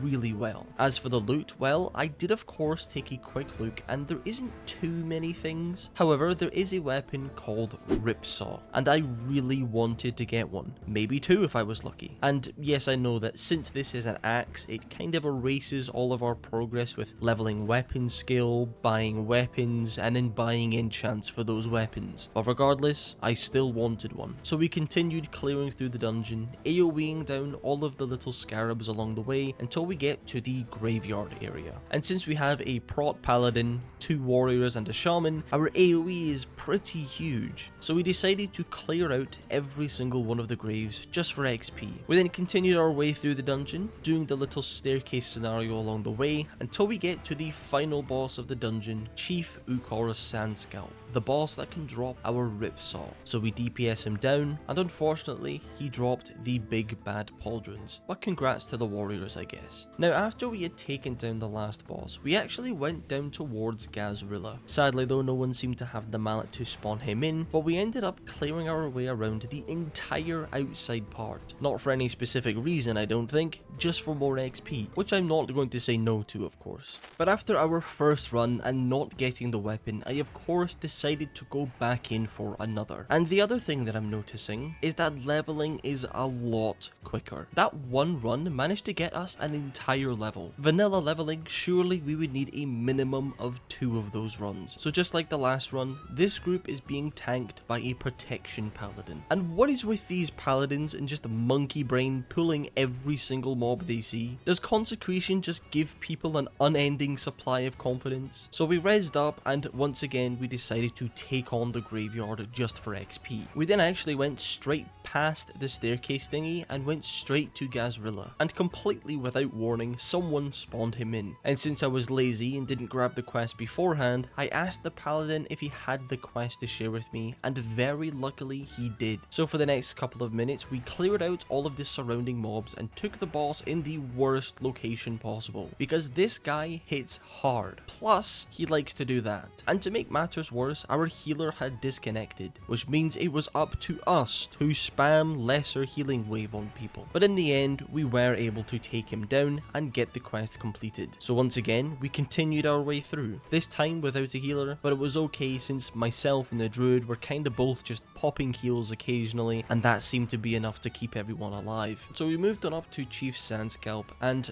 big surprise, no Ripsaw. And we actually then backtracked a bit because we had skipped over the boss Antu Sol, and he dropped a weapon, the Hand of Antu Sol, which I completely neglected. I totally forgot this thing existed, and well, it's really good. It's nice and slow, has great DPS, and is quite literally a thunderclap stick. plus it's a mace, which means I wouldn't have to go through that entire thing of leveling the weapon skills again. So I was really only too happy to need on it. So we made our way out, and of course, the first thing I did was travel through the Shimmering Flats to turn the quest in. And just like that, we had received our first trinket on our Shaman. So with our new weapon in hand, I honestly could not resist at least trying to get another. And well, this run really wasn't anything different from the first few. However, when we got down to the area with Thecka the Martyr and the hordes of scarabs, an epic BOE dropped, the Underworld Band. So we all agreed to need on it, and we won it, which honestly is kinda better than any weapon, because this is hopefully some more enchant buying money. So once again, we stopped and spent the time to clear out all of the graves, and well, turns out this group were actually planning on just XP grinding the graves, which means they clear to the graveyard, then reset, and do it again. And it's great XP, but that's just not really what I was after. So I quickly found myself another group to run it with, and very shortly after starting, the tank pulled badly, causing a few of us to die. The healer then threw a tantrum and left. So once again, I went and found another group to run it with, which just so happens to contain the same healer as before. So we clear our way through very cleanly and take down all of the graves. And once again, they just wanted to spam the graveyard. There was no warning prior that that's what we were doing, otherwise I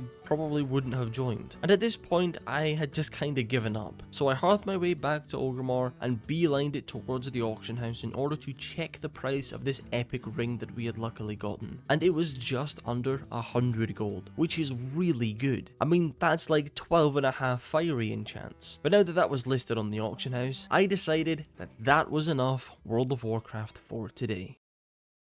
Logging on the following day, the first thing I did was rush down to the mailbox and pick up my much needed gold. Also, big thank you to Hovness, who for some reason decided to just empty his bag into my mailbox. I will put that 7 silver worth of greys to good use. And of course, with our newly acquired gold, I just had to put another fiery enchant onto our new Zul'Farrak mace. And since we were just here, I decided to pay a visit to the class trainer. Wasn't anything too massive, just some upgrades to abilities. We got Frost Shock, Chain Lightning, Healing Wave, Magma Totem, load of good stuff. But now that that is all out of the way, it was time for us to find a place to quest for a bit. And looking at the map, I of course wanted to go somewhere with green quests, and I decided on Feralis. So I purchased myself a bird and began flying down towards Desolace. As I was coming into the zone, I stopped by this goblin NPC to grab his couple of quests. Didn't stop to do them because I decided to just beeline it towards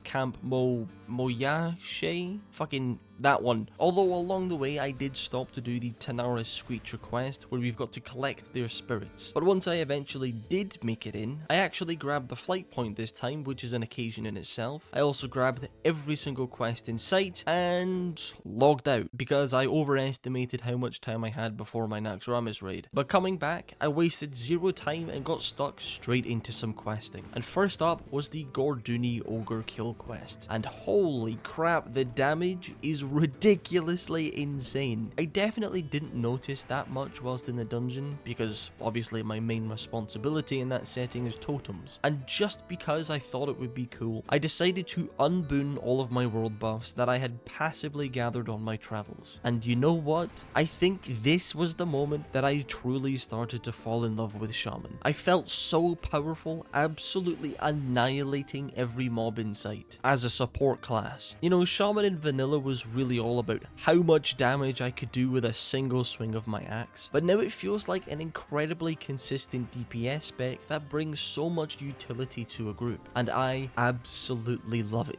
So I finished up the ogre killing as well as the wood paw killing, and then made a quick return to camp whatever it's called, obviously to turn the quests in, but mainly because I had forgotten to pick up water beforehand. So once again, I moved out into the center of the zone for a quick quest where we needed to kill off some sprite darter dragon freaks. I then moved on over to the second Gorduni Ogre quest, where I almost immediately got very lucky and another epic BOE dropped. Granted, this one was only 11 gold, but that's not the point. It's still 1.5 fiery enchants. The quest itself is one that I remember all too well. It's not too complicated, we're just slaughtering a few ogres, but for whatever reason, the shamans never want to spawn. Stonetalon, and I had to run around for a good 30 minutes before eventually completing the quest. So now that the Gorduni were dead, I moved over to the west for the Yeti Hide quest, and normally there's nothing wrong with this quest, but weirdly, it was extremely contested. I thought I noticed a lack of players in Feralis. Turns out they were all inside here, and I had to spend a good 40 minutes circling this cave over and over and over again. I even tried going outside, but that was kind of discouraging. But nonetheless, I did manage to complete it, and then started moving over to the very west coast of the zone, killing these lovely water elementals for their water cores, and of course doing the very strange giant shrinking quest. And I actually struggled to find enough of these giants to complete the quest. I ran all the way up the zone, all the way down again, and yes, I eventually did realize that there's actually more spawns for the giants up north. Plus I had another quest here anyway. Yeah, you know, it's been a while since I had to look at a harpy, and by the way, my hate for these things is mutual, because they killed me and took away the remaining 3 minutes on my world buffs. Not only that, but this was probably the longest corpse run of my entire life. Not that I have to corpse run very often, of course, but I respawned with a smile on my face and finished up the harpy slaughter, before making a return to Camp Thingy to turn in the quests. The second round of quests, there actually wasn't that much left to do, but first off, was the task of killing 5 Woodpaw Alphas, which was actually a timed quest that I had managed to previously fail. I then went back over to the Sprite Darter area, where this time we had to kill off Grim Totem Taurens, and ordinarily, I 100% would have gone and killed that Alliance player, which I definitely contemplated, but I was in a funny mood that day. I then went south a bit to kill some of the fastest moving bugs I have ever seen. There was also a mini boss bug guy that I was supposed to kill, but he had this massive patrol path, and to be honest, I really just didn't want to go chasing after it. And finally was the other Yeti Hide quest, and very strangely, not a single person here. We were entirely alone. Well, except for this level 57 gnome rogue, who was friendly to be fair. He even dragged the mob over for me to kill it. If only he knew of the crimes I have committed against his kind. And so, for the final time, I returned to the Horde part of Feralis and handed my quests in. And that was it. Feralis was now completed. Well, not really. We still had a decent amount to do here. However, it is that time again. Time for us to venture into what is possibly the best dungeon in the entire game. So I took a bird back on over to Shadowprey Village and proceeded to grab every single quest for Maraudon. Well, most of them. I then made my way over to the entrance of the dungeon, and I patiently waited. And waited. But after 20-ish minutes of waiting, I was eventually able to get us into a group, and whilst I was waiting for everybody to get here, I decided to tackle the little quest outside of the actual dungeon, which was just killing these rock elementals for shadow shard fragments. Sadly though, I was only able to get us into a princess run, which basically means we skip over every boss and mob possible, and only target the last boss, Princess Theradras. Now, unlike when we did this on the Hunter, this time these runs are actually really good for us, because just before we started, I googled the enhancement Shaman prebis, and turns out the Blackstone ring is prebis for us. So before we move on to something else, we are 100%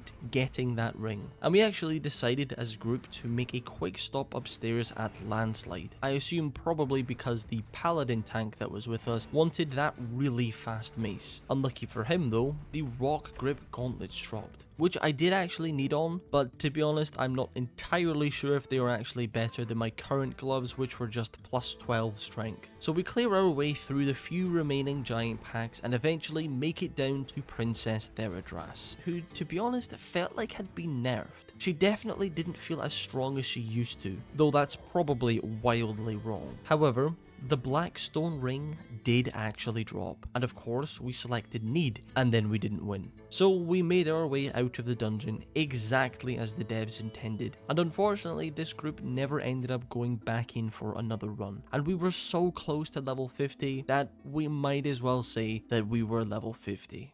Last time we managed to hit level 50 by spamming Zul'Farrak, going through Feralis, and finishing it off with a run of Maraudon. And well, we are getting pretty close to level 60 and to the release of TBC Classic. So the goal for today's video is to simply reach level 55. To start the day off, we are currently making our way up to Maraudon, because in the last video I said that I didn't want to leave until we were able to get the Blackstone Ring, because unlike when we did this on the Hunter, the Blackstone Ring is actually pre-bis, meaning it's the best ring we can get right up until raiding content. So for this run, we actually decided to make a quick stop at the boss Gizlock, because the tank apparently wanted to get the Inventor's Focal Sword. Now granted, I don't know anything about paladins, but surely the Fist of Stone is better, right? I thought prop paladins wanted the fastest one-hander they could find, right? But we get him down, and unlucky for the tank, he only dropped the shield. Afterwards, we actually then made a quick stop at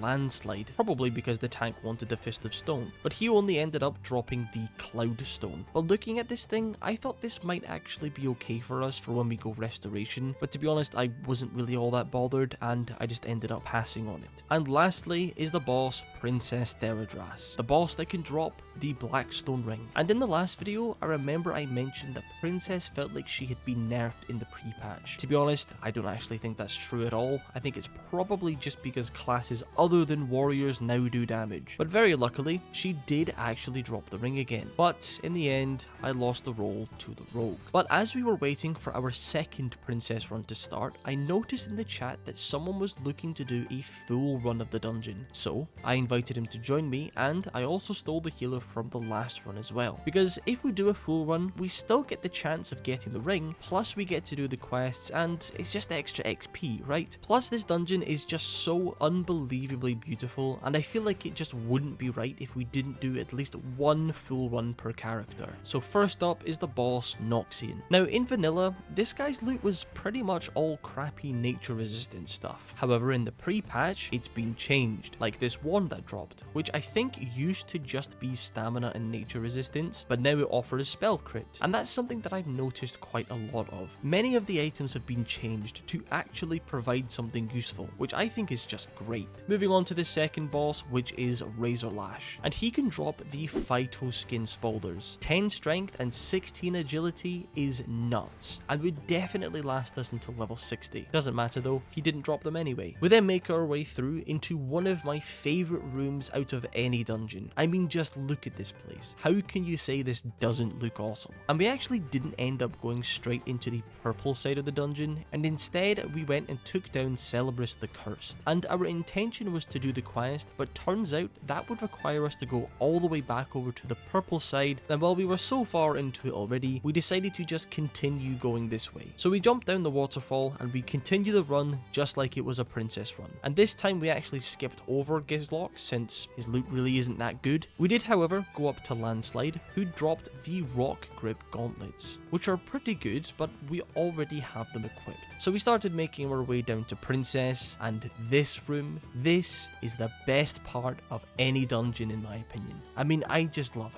everything about it. It's just too beautiful. But we managed to get Princess down pretty cleanly, but no Blackstone Ring. We then jumped down into the water and took down Rotgrip, who dropped some crappy intellect shoulders. We then exited the dungeon as the devs intended and rezzed up at the purple entrance. Now normally we would just be finished here, but someone wanted to clear the purple side, so why not, I suppose. The only boss here though is Lord Vile Tongue. So whatever you were after, brother, I hope it was the Satyr's Lash. But now that we had done a full run, it was time to hand in the small chunk of quest that we had. And I can't lie, after spending 2 hours straight inside of Maraudon, I was all Maraudoned out. So I decided to hearth my way back over to Orgrimmar, and we could find something else to do for a while. So I grabbed myself a bird over to Tarren Mill and began making my way towards the hinterlands. Now I absolutely love this zone. There really isn't many woodland style zones in this game, but this one just looks amazing. And when it comes to being an Alliance here, there really isn't all that much to do.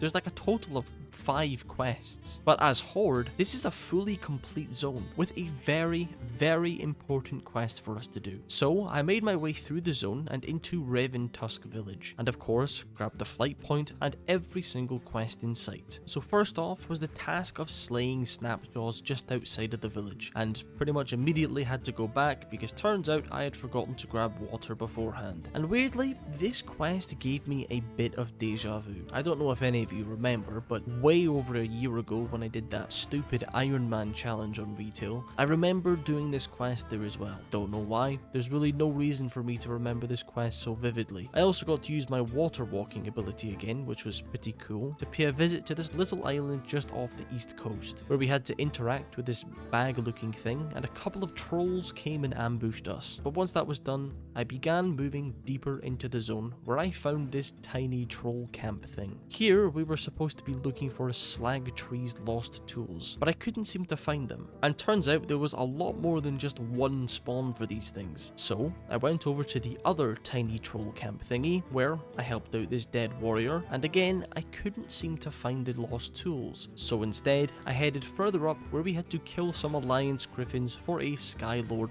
plume, and very luckily I was able to get it done after only a single mob. And while I was kinda just running around exploring a bit, and I randomly found the tools up a hill around some slimes. I thought this was supposed to be like a troll stole them kind of thing, but I guess not. I then decided to tackle the Owl Beast murder quest for the next couple of years, because we had to kill a total of 20 of them, and there really just wasn't enough of them going around for everyone. Finding even just one of them wandering around felt like a reward. But regardless, I stuck it out and we managed to get it completed. And again, I was kinda just running around completing random tasks when I spotted in the distance a lone Alliance hunter, and I hadn't really done much PvP in the last week, so I decided to attack him. I did my absolute best to stay on top of him, but he managed to get a couple of stuns off on me, and just as he was able to get himself out of melee range, I used my super cool goblin rocket helmet to stun him. There really wasn't any point in me using it, to be honest. I just really wanted to try it out since I hadn't really used it all that much. But in the end,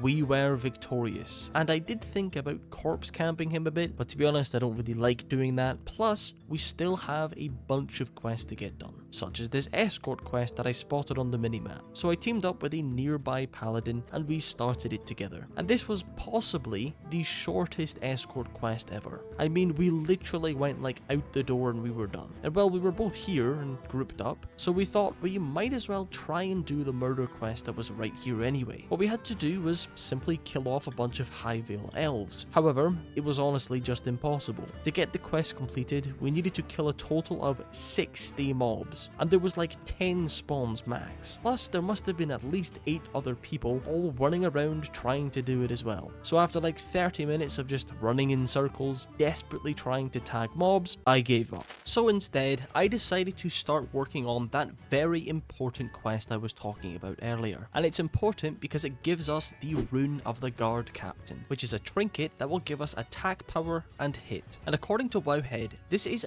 very close to being Priebus. It's not quite there, but it's the 4th best. And in order to complete the quest, we had to go into this big elite mob area. Except, it's no longer an elite quest. In vanilla, every single one of these mobs is an elite, and you would definitely need at least a couple of people in order to get this stuff done. But now we can do it completely solo, and apparently a very big chunk of elites from vanilla are now like this. And in my opinion, this is a great change, because I'm a solo player with no friends, and I've missed out on so much XP and cool items purely because I'm too lazy to find a group. So whilst I was here, I of course decided to do every single one of the other quests, like clearing out this troll cave and teaming up with a couple of players to take down the mini-boss Hitaya the Keeper. And well, once all of that was done, I began making my way back over to the east, where once again I could use the water walking thingy to turn in a quest. And then it was back over to the village, where I get to experience the euphoric sensation that is turning in doing literally 10 quests at once. And that also includes us getting our amazing new trinket and hitting level 52. So with the hinterlands now mostly completed, it was time for us to find another place to quest for a while. And since we are a little bit higher level now, I decided to head back over into Tanaris to get that finished off. So once landed, I quickly topped off the quest log with any loose quests that were around and immediately started moving towards the centre of the zone where I found Marvin the Goblin, who gave us the task of collecting 30 Gazridian ornaments, which was a nice and easy one that we could just passively complete as we were doing all of the other things. So first off on the short list of quests we had left in Tanaris was the Dune Mall Ogre Kill quest, and it's a pretty chill quest since these guys were quite a decent bit lower level than us, so we could just decimate any of them in our path. But you know, weirdly, I very much struggled to find the Dune Mall brutes. There was definitely a lack of spawns for them, though there was a couple of other players here, so I guess I could just put the blame on them. And to finish the quest up, we also had to slay Gormarok the Ravager, who was really no big deal, considering I was able to take half of his HP with a single swing. But now that the ogres were all dead, I moved down to the very south area where I finished up the short Noggenfogger quest chain, because is your character really complete if you don't have Noggenfogger? And you know, I've never really had trouble with this quest before, but it felt like the game was against me here, because I ran around for, not even kidding, 25 minutes slaying these bushy freaks waiting for the thing to drop. I saw multiple people come in and complete the quest before me, but you know, that's just how it goes sometimes, right? But regardless, I stuck it out and eventually we managed to get it. And since we were over here anyway, I thought it would be nice for us to do the Turtle Escort quest, because I've never actually done it before, and I saw Mr. Mac complete it and it looked like it could be fun. But I waited and I waited. I even googled what the respawn timer was and it said 5 minutes. I don't think that was true. So instead I decided to move over to the south of the zone where I finished up the Gazridian ornament quests and got started on a quest that I had previously failed, and it's the Chicken Escort quest. Now when we did this on the Hunter, things went a little bit wrong. The quest was spawning mobs to attack us, Gerald was pulling random mobs, and eventually we failed the quest. Well, the exact same thing happened this time, in the exact same spot. But luckily, this time we are out leveling the mobs by quite a decent bit, plus Gerald isn't here to ruin everything. So although it was a pretty close call, in the end I was able to take down all of the mobs and get the chicken back to safely. And conveniently timed, it was now time to hand in all of the quests, including the Noggenfogger quest. And since I know it's the last quest in the chain, I decided to quickly head back over to the hinterlands and grab the purple dragon, which is just another way of saying mushroom, isn't it? So I returned to Gadget-san and handed the quest in, and just like that, Tanaris is now finished. Plus we can now buy as much Noggenfogger as we please. Of course, I decided to visit another zone and do some more questing, and after looking at the map, I decided to head over into Felwood because I've always really enjoyed questing there. So upon entering the zone, you guessed it, I grabbed every quest possible, and to my surprise, the Horde actually get a flight point here. Why is it that the Horde have a gazillion flight points in every zone and the Alliance have to run everywhere on foot? But to start the quests off, I did what literally every other person does when they enter into Felwood, and that's the Deadwood Bear Freaks. And it started off alright. I was kinda just chilling, getting it done, but this area got really contested. Like there was quite literally zero mobs anywhere. And to be fair, I did kinda expect it to be full of people since TBC was literally right around the corner at the time of recording, but I didn't think it was going to be this bad. But of course, I decided to stick it out, and I ended up resorting to just camping mob spawns. That's how busy it got. But after eventually getting the quest done, I then moved further up north to tackle the Jade Nar cultist killing quest. And well, it was kinda the same story. However, going down into the cave, I realised that I was luckily alone, so I took full advantage of it and I cleared out the entire thing solo. But beyond that, it was really quite difficult to find the mobs that we needed. I ran up top, back down into the cave again, then back up top again, and well, after spending over an hour running around Felwood and only managing to get 2 quests done, I thought that this just really wasn't worth it. So I quickly turned in the couple of quests that we had managed to do, and once again again began looking for another zone to go to.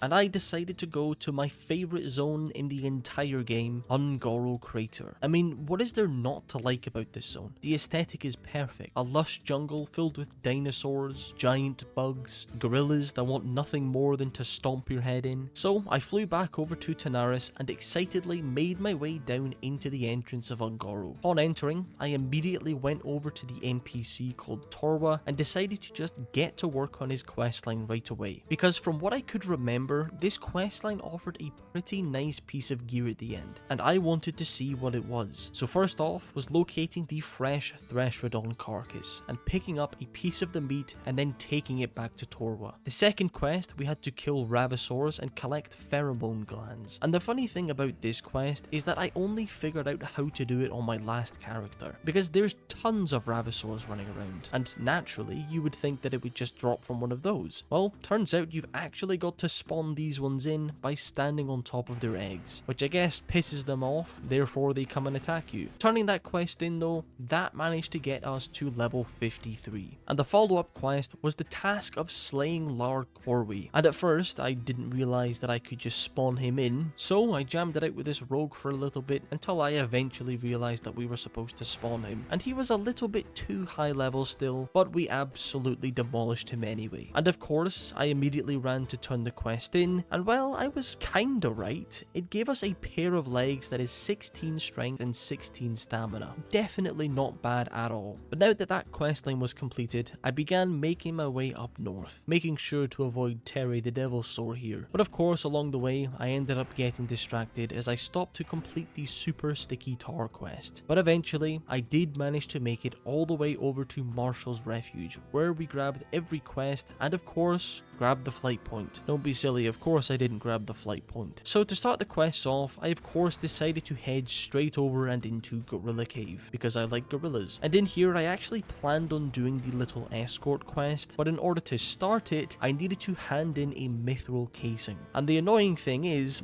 I actually remembered about this quest from last time, and I had saved a mithril casing from when I was leveling engineering, but I ended up leaving it in my bank. So I had no choice but to just finish up the kill quest. And while I was minding my business, just chilling, and a random druid decided that he wanted to try and kill me. And of course, because it's me, I in fact did not resist his pounce, which allowed him to follow up with a couple of mangle crits into bear form. Not really a whole lot I can do at that point, is there? I did try my best to kite him a bit using Earthbind Totem and Frost Shock, but in the end it just simply was not enough. But I was not going to let that stand. So I went on the hunt. But of course, he stood and he waited for me to have a mob on me. Just can't bear a fair fight, this guy, can he? So I got my distance and I used my goblin rocket helmet that I'd been patiently waiting to use, and that gave me enough time to make the fight even. Unlucky for him though, I was able to get a Wind Fury proc on him whilst he was out of form. He scrambled around, desperately trying to cast something, but in the end he just couldn't do it, and we won the fight. Feels good, man. But about 5 minutes later, I happened to notice the same druid fighting with a warrior, and you know, I didn't want to interrupt their fight, so I let them finish it, and the druid came out victorious. So I gave a little wiggle to the druid and we decided to duel it out. Why is it that every orc I fight always resists my pounce, yet I can never resist this guy's pounce? And well, I was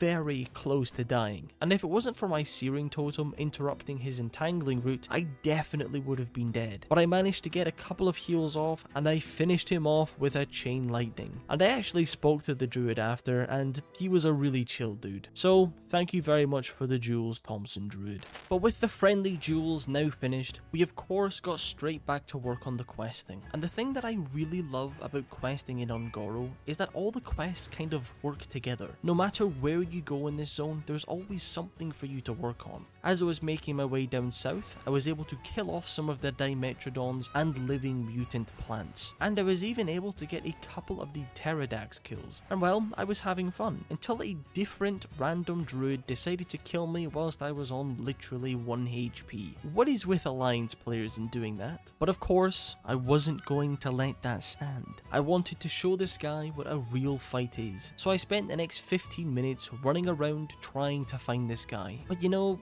he's a druid. He could quite literally be anywhere. I even tried asking a couple of nearby players, but in the end, I just had to assume that he had vanished from existence. So if you're watching this video, druid, I will find you. Everywhere you go, I will be there.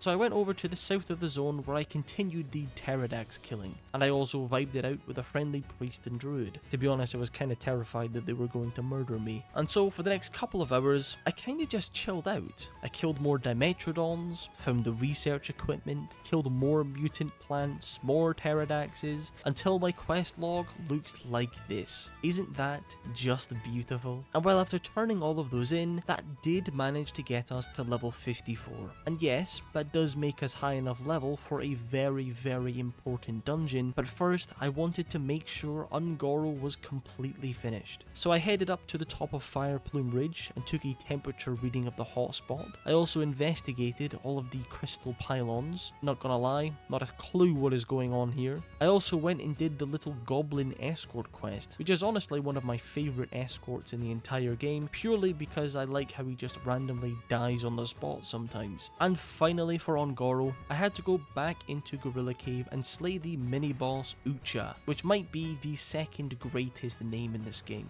behind Bibbly Fuzzbuckle of course. And so for the final time, I made my return to Marshall's Refuge and handed in all of the quests. And that was it. We are now completely done with Ungoro Crater, and we are sitting at a very comfortable level 54, which means it is time for the greatest dungeon in the entire game, which is of course Blackrock Depths. And well, our tank in this run was fantastic. He was living the Protection Paladin dream, pulling literally every mob in sight. And to be honest, I did feel a little bit outclassed here, since my AoE is mostly just Fire Nova Totem and Magma Totem. And looking back, I was almost entirely using Strength of Earth Totem, but I actually think that using Stone Skin Totem would probably have been better for this kind of thing, but whatever, at least now we know. Now going into this dungeon, I was very, very excited, because although there isn't many pieces of gear for us, there are a couple of really, really big pieces of gear, one of which is none other than Savage Gladiator Chain. The thrill of even just having the chance of getting this piece of gear is awesome. And I actually didn't notice this until afterwards, but in the pre-patch, SGC was actually changed. In vanilla, it was 13 strength and 14 agility, but now it's just 14 agility and 26 attack power, which I think makes it the exact same, except now it also benefits hunters way more, because, well, hunters don't really have a need for strength, do they? To be honest, it makes literally zero difference. It's still really good for us regardless, but I like how they have changed some of the items to make them better without changing how they work entirely. It doesn't matter anyway because Gorosh didn't spawn. Now this group was actually doing a full run of the dungeon. I don't think it was a full quest run, but they were killing all of the bosses, which allowed me to just kind of fill in the quest gaps as we went. So we made our way down into the room with the 4 huge stone golems standing inside, and using this technique that I learned on the hunter, I was able to squeeze myself up against this wall and snab the quest item from inside. Man, I love 21-year-old games. So we clear down to Phineas Darkfire and take him down no bother. Same story with Incendius. And we kinda just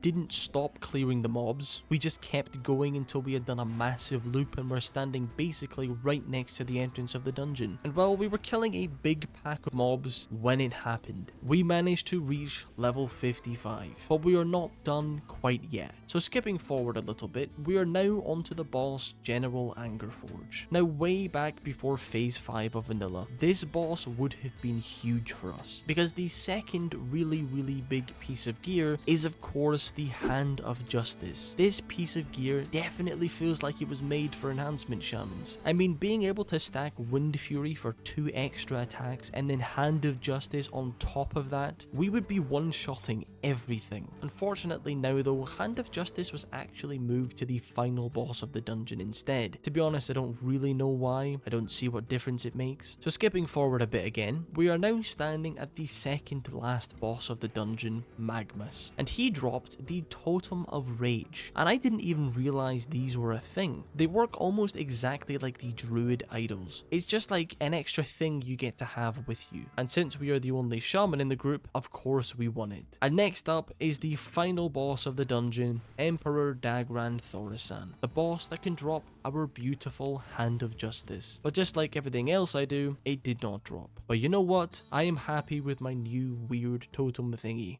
If you made it this far into the video, then go ahead and let me know in the comments, because it means the absolute world to me. But like I said in the intro, I was going to explain more in the outro. So here I am to explain more in the outro. Now, one thing you may notice is a lack of a last video in the series, and that's because there isn't going to be one. A couple days ago, I was recording the final video in this series and I realized that we actually only needed to be level 58 because that's when we can go through the Dark Portal. And at this point, we have done vanilla many times, and I don't really think we need an entire video for 3 levels. Plus, whilst I was away playing TBC, hairy Orctos had amassed so much rested XP that all I really had to do was quest in Winterspring and then a little bit of Western Plaguelands, and then boom, I was level 58 ready to go through the Dark Portal. But I am going to keep a hold of the small amount of footage that I had, just in case that I want to use it in the first Shaman TBC video. So who knows, we might still get to see it later on. Also, the other reason I decided to make this video now is because I am away from Wednesday until next Monday, and I didn't really want to leave a massive gap in between the videos. But despite all that, I really hope you still enjoyed the video. Anyway, I think that is enough yapping for today. I hope you all have a wonderful rest of your day, and I will see you all later.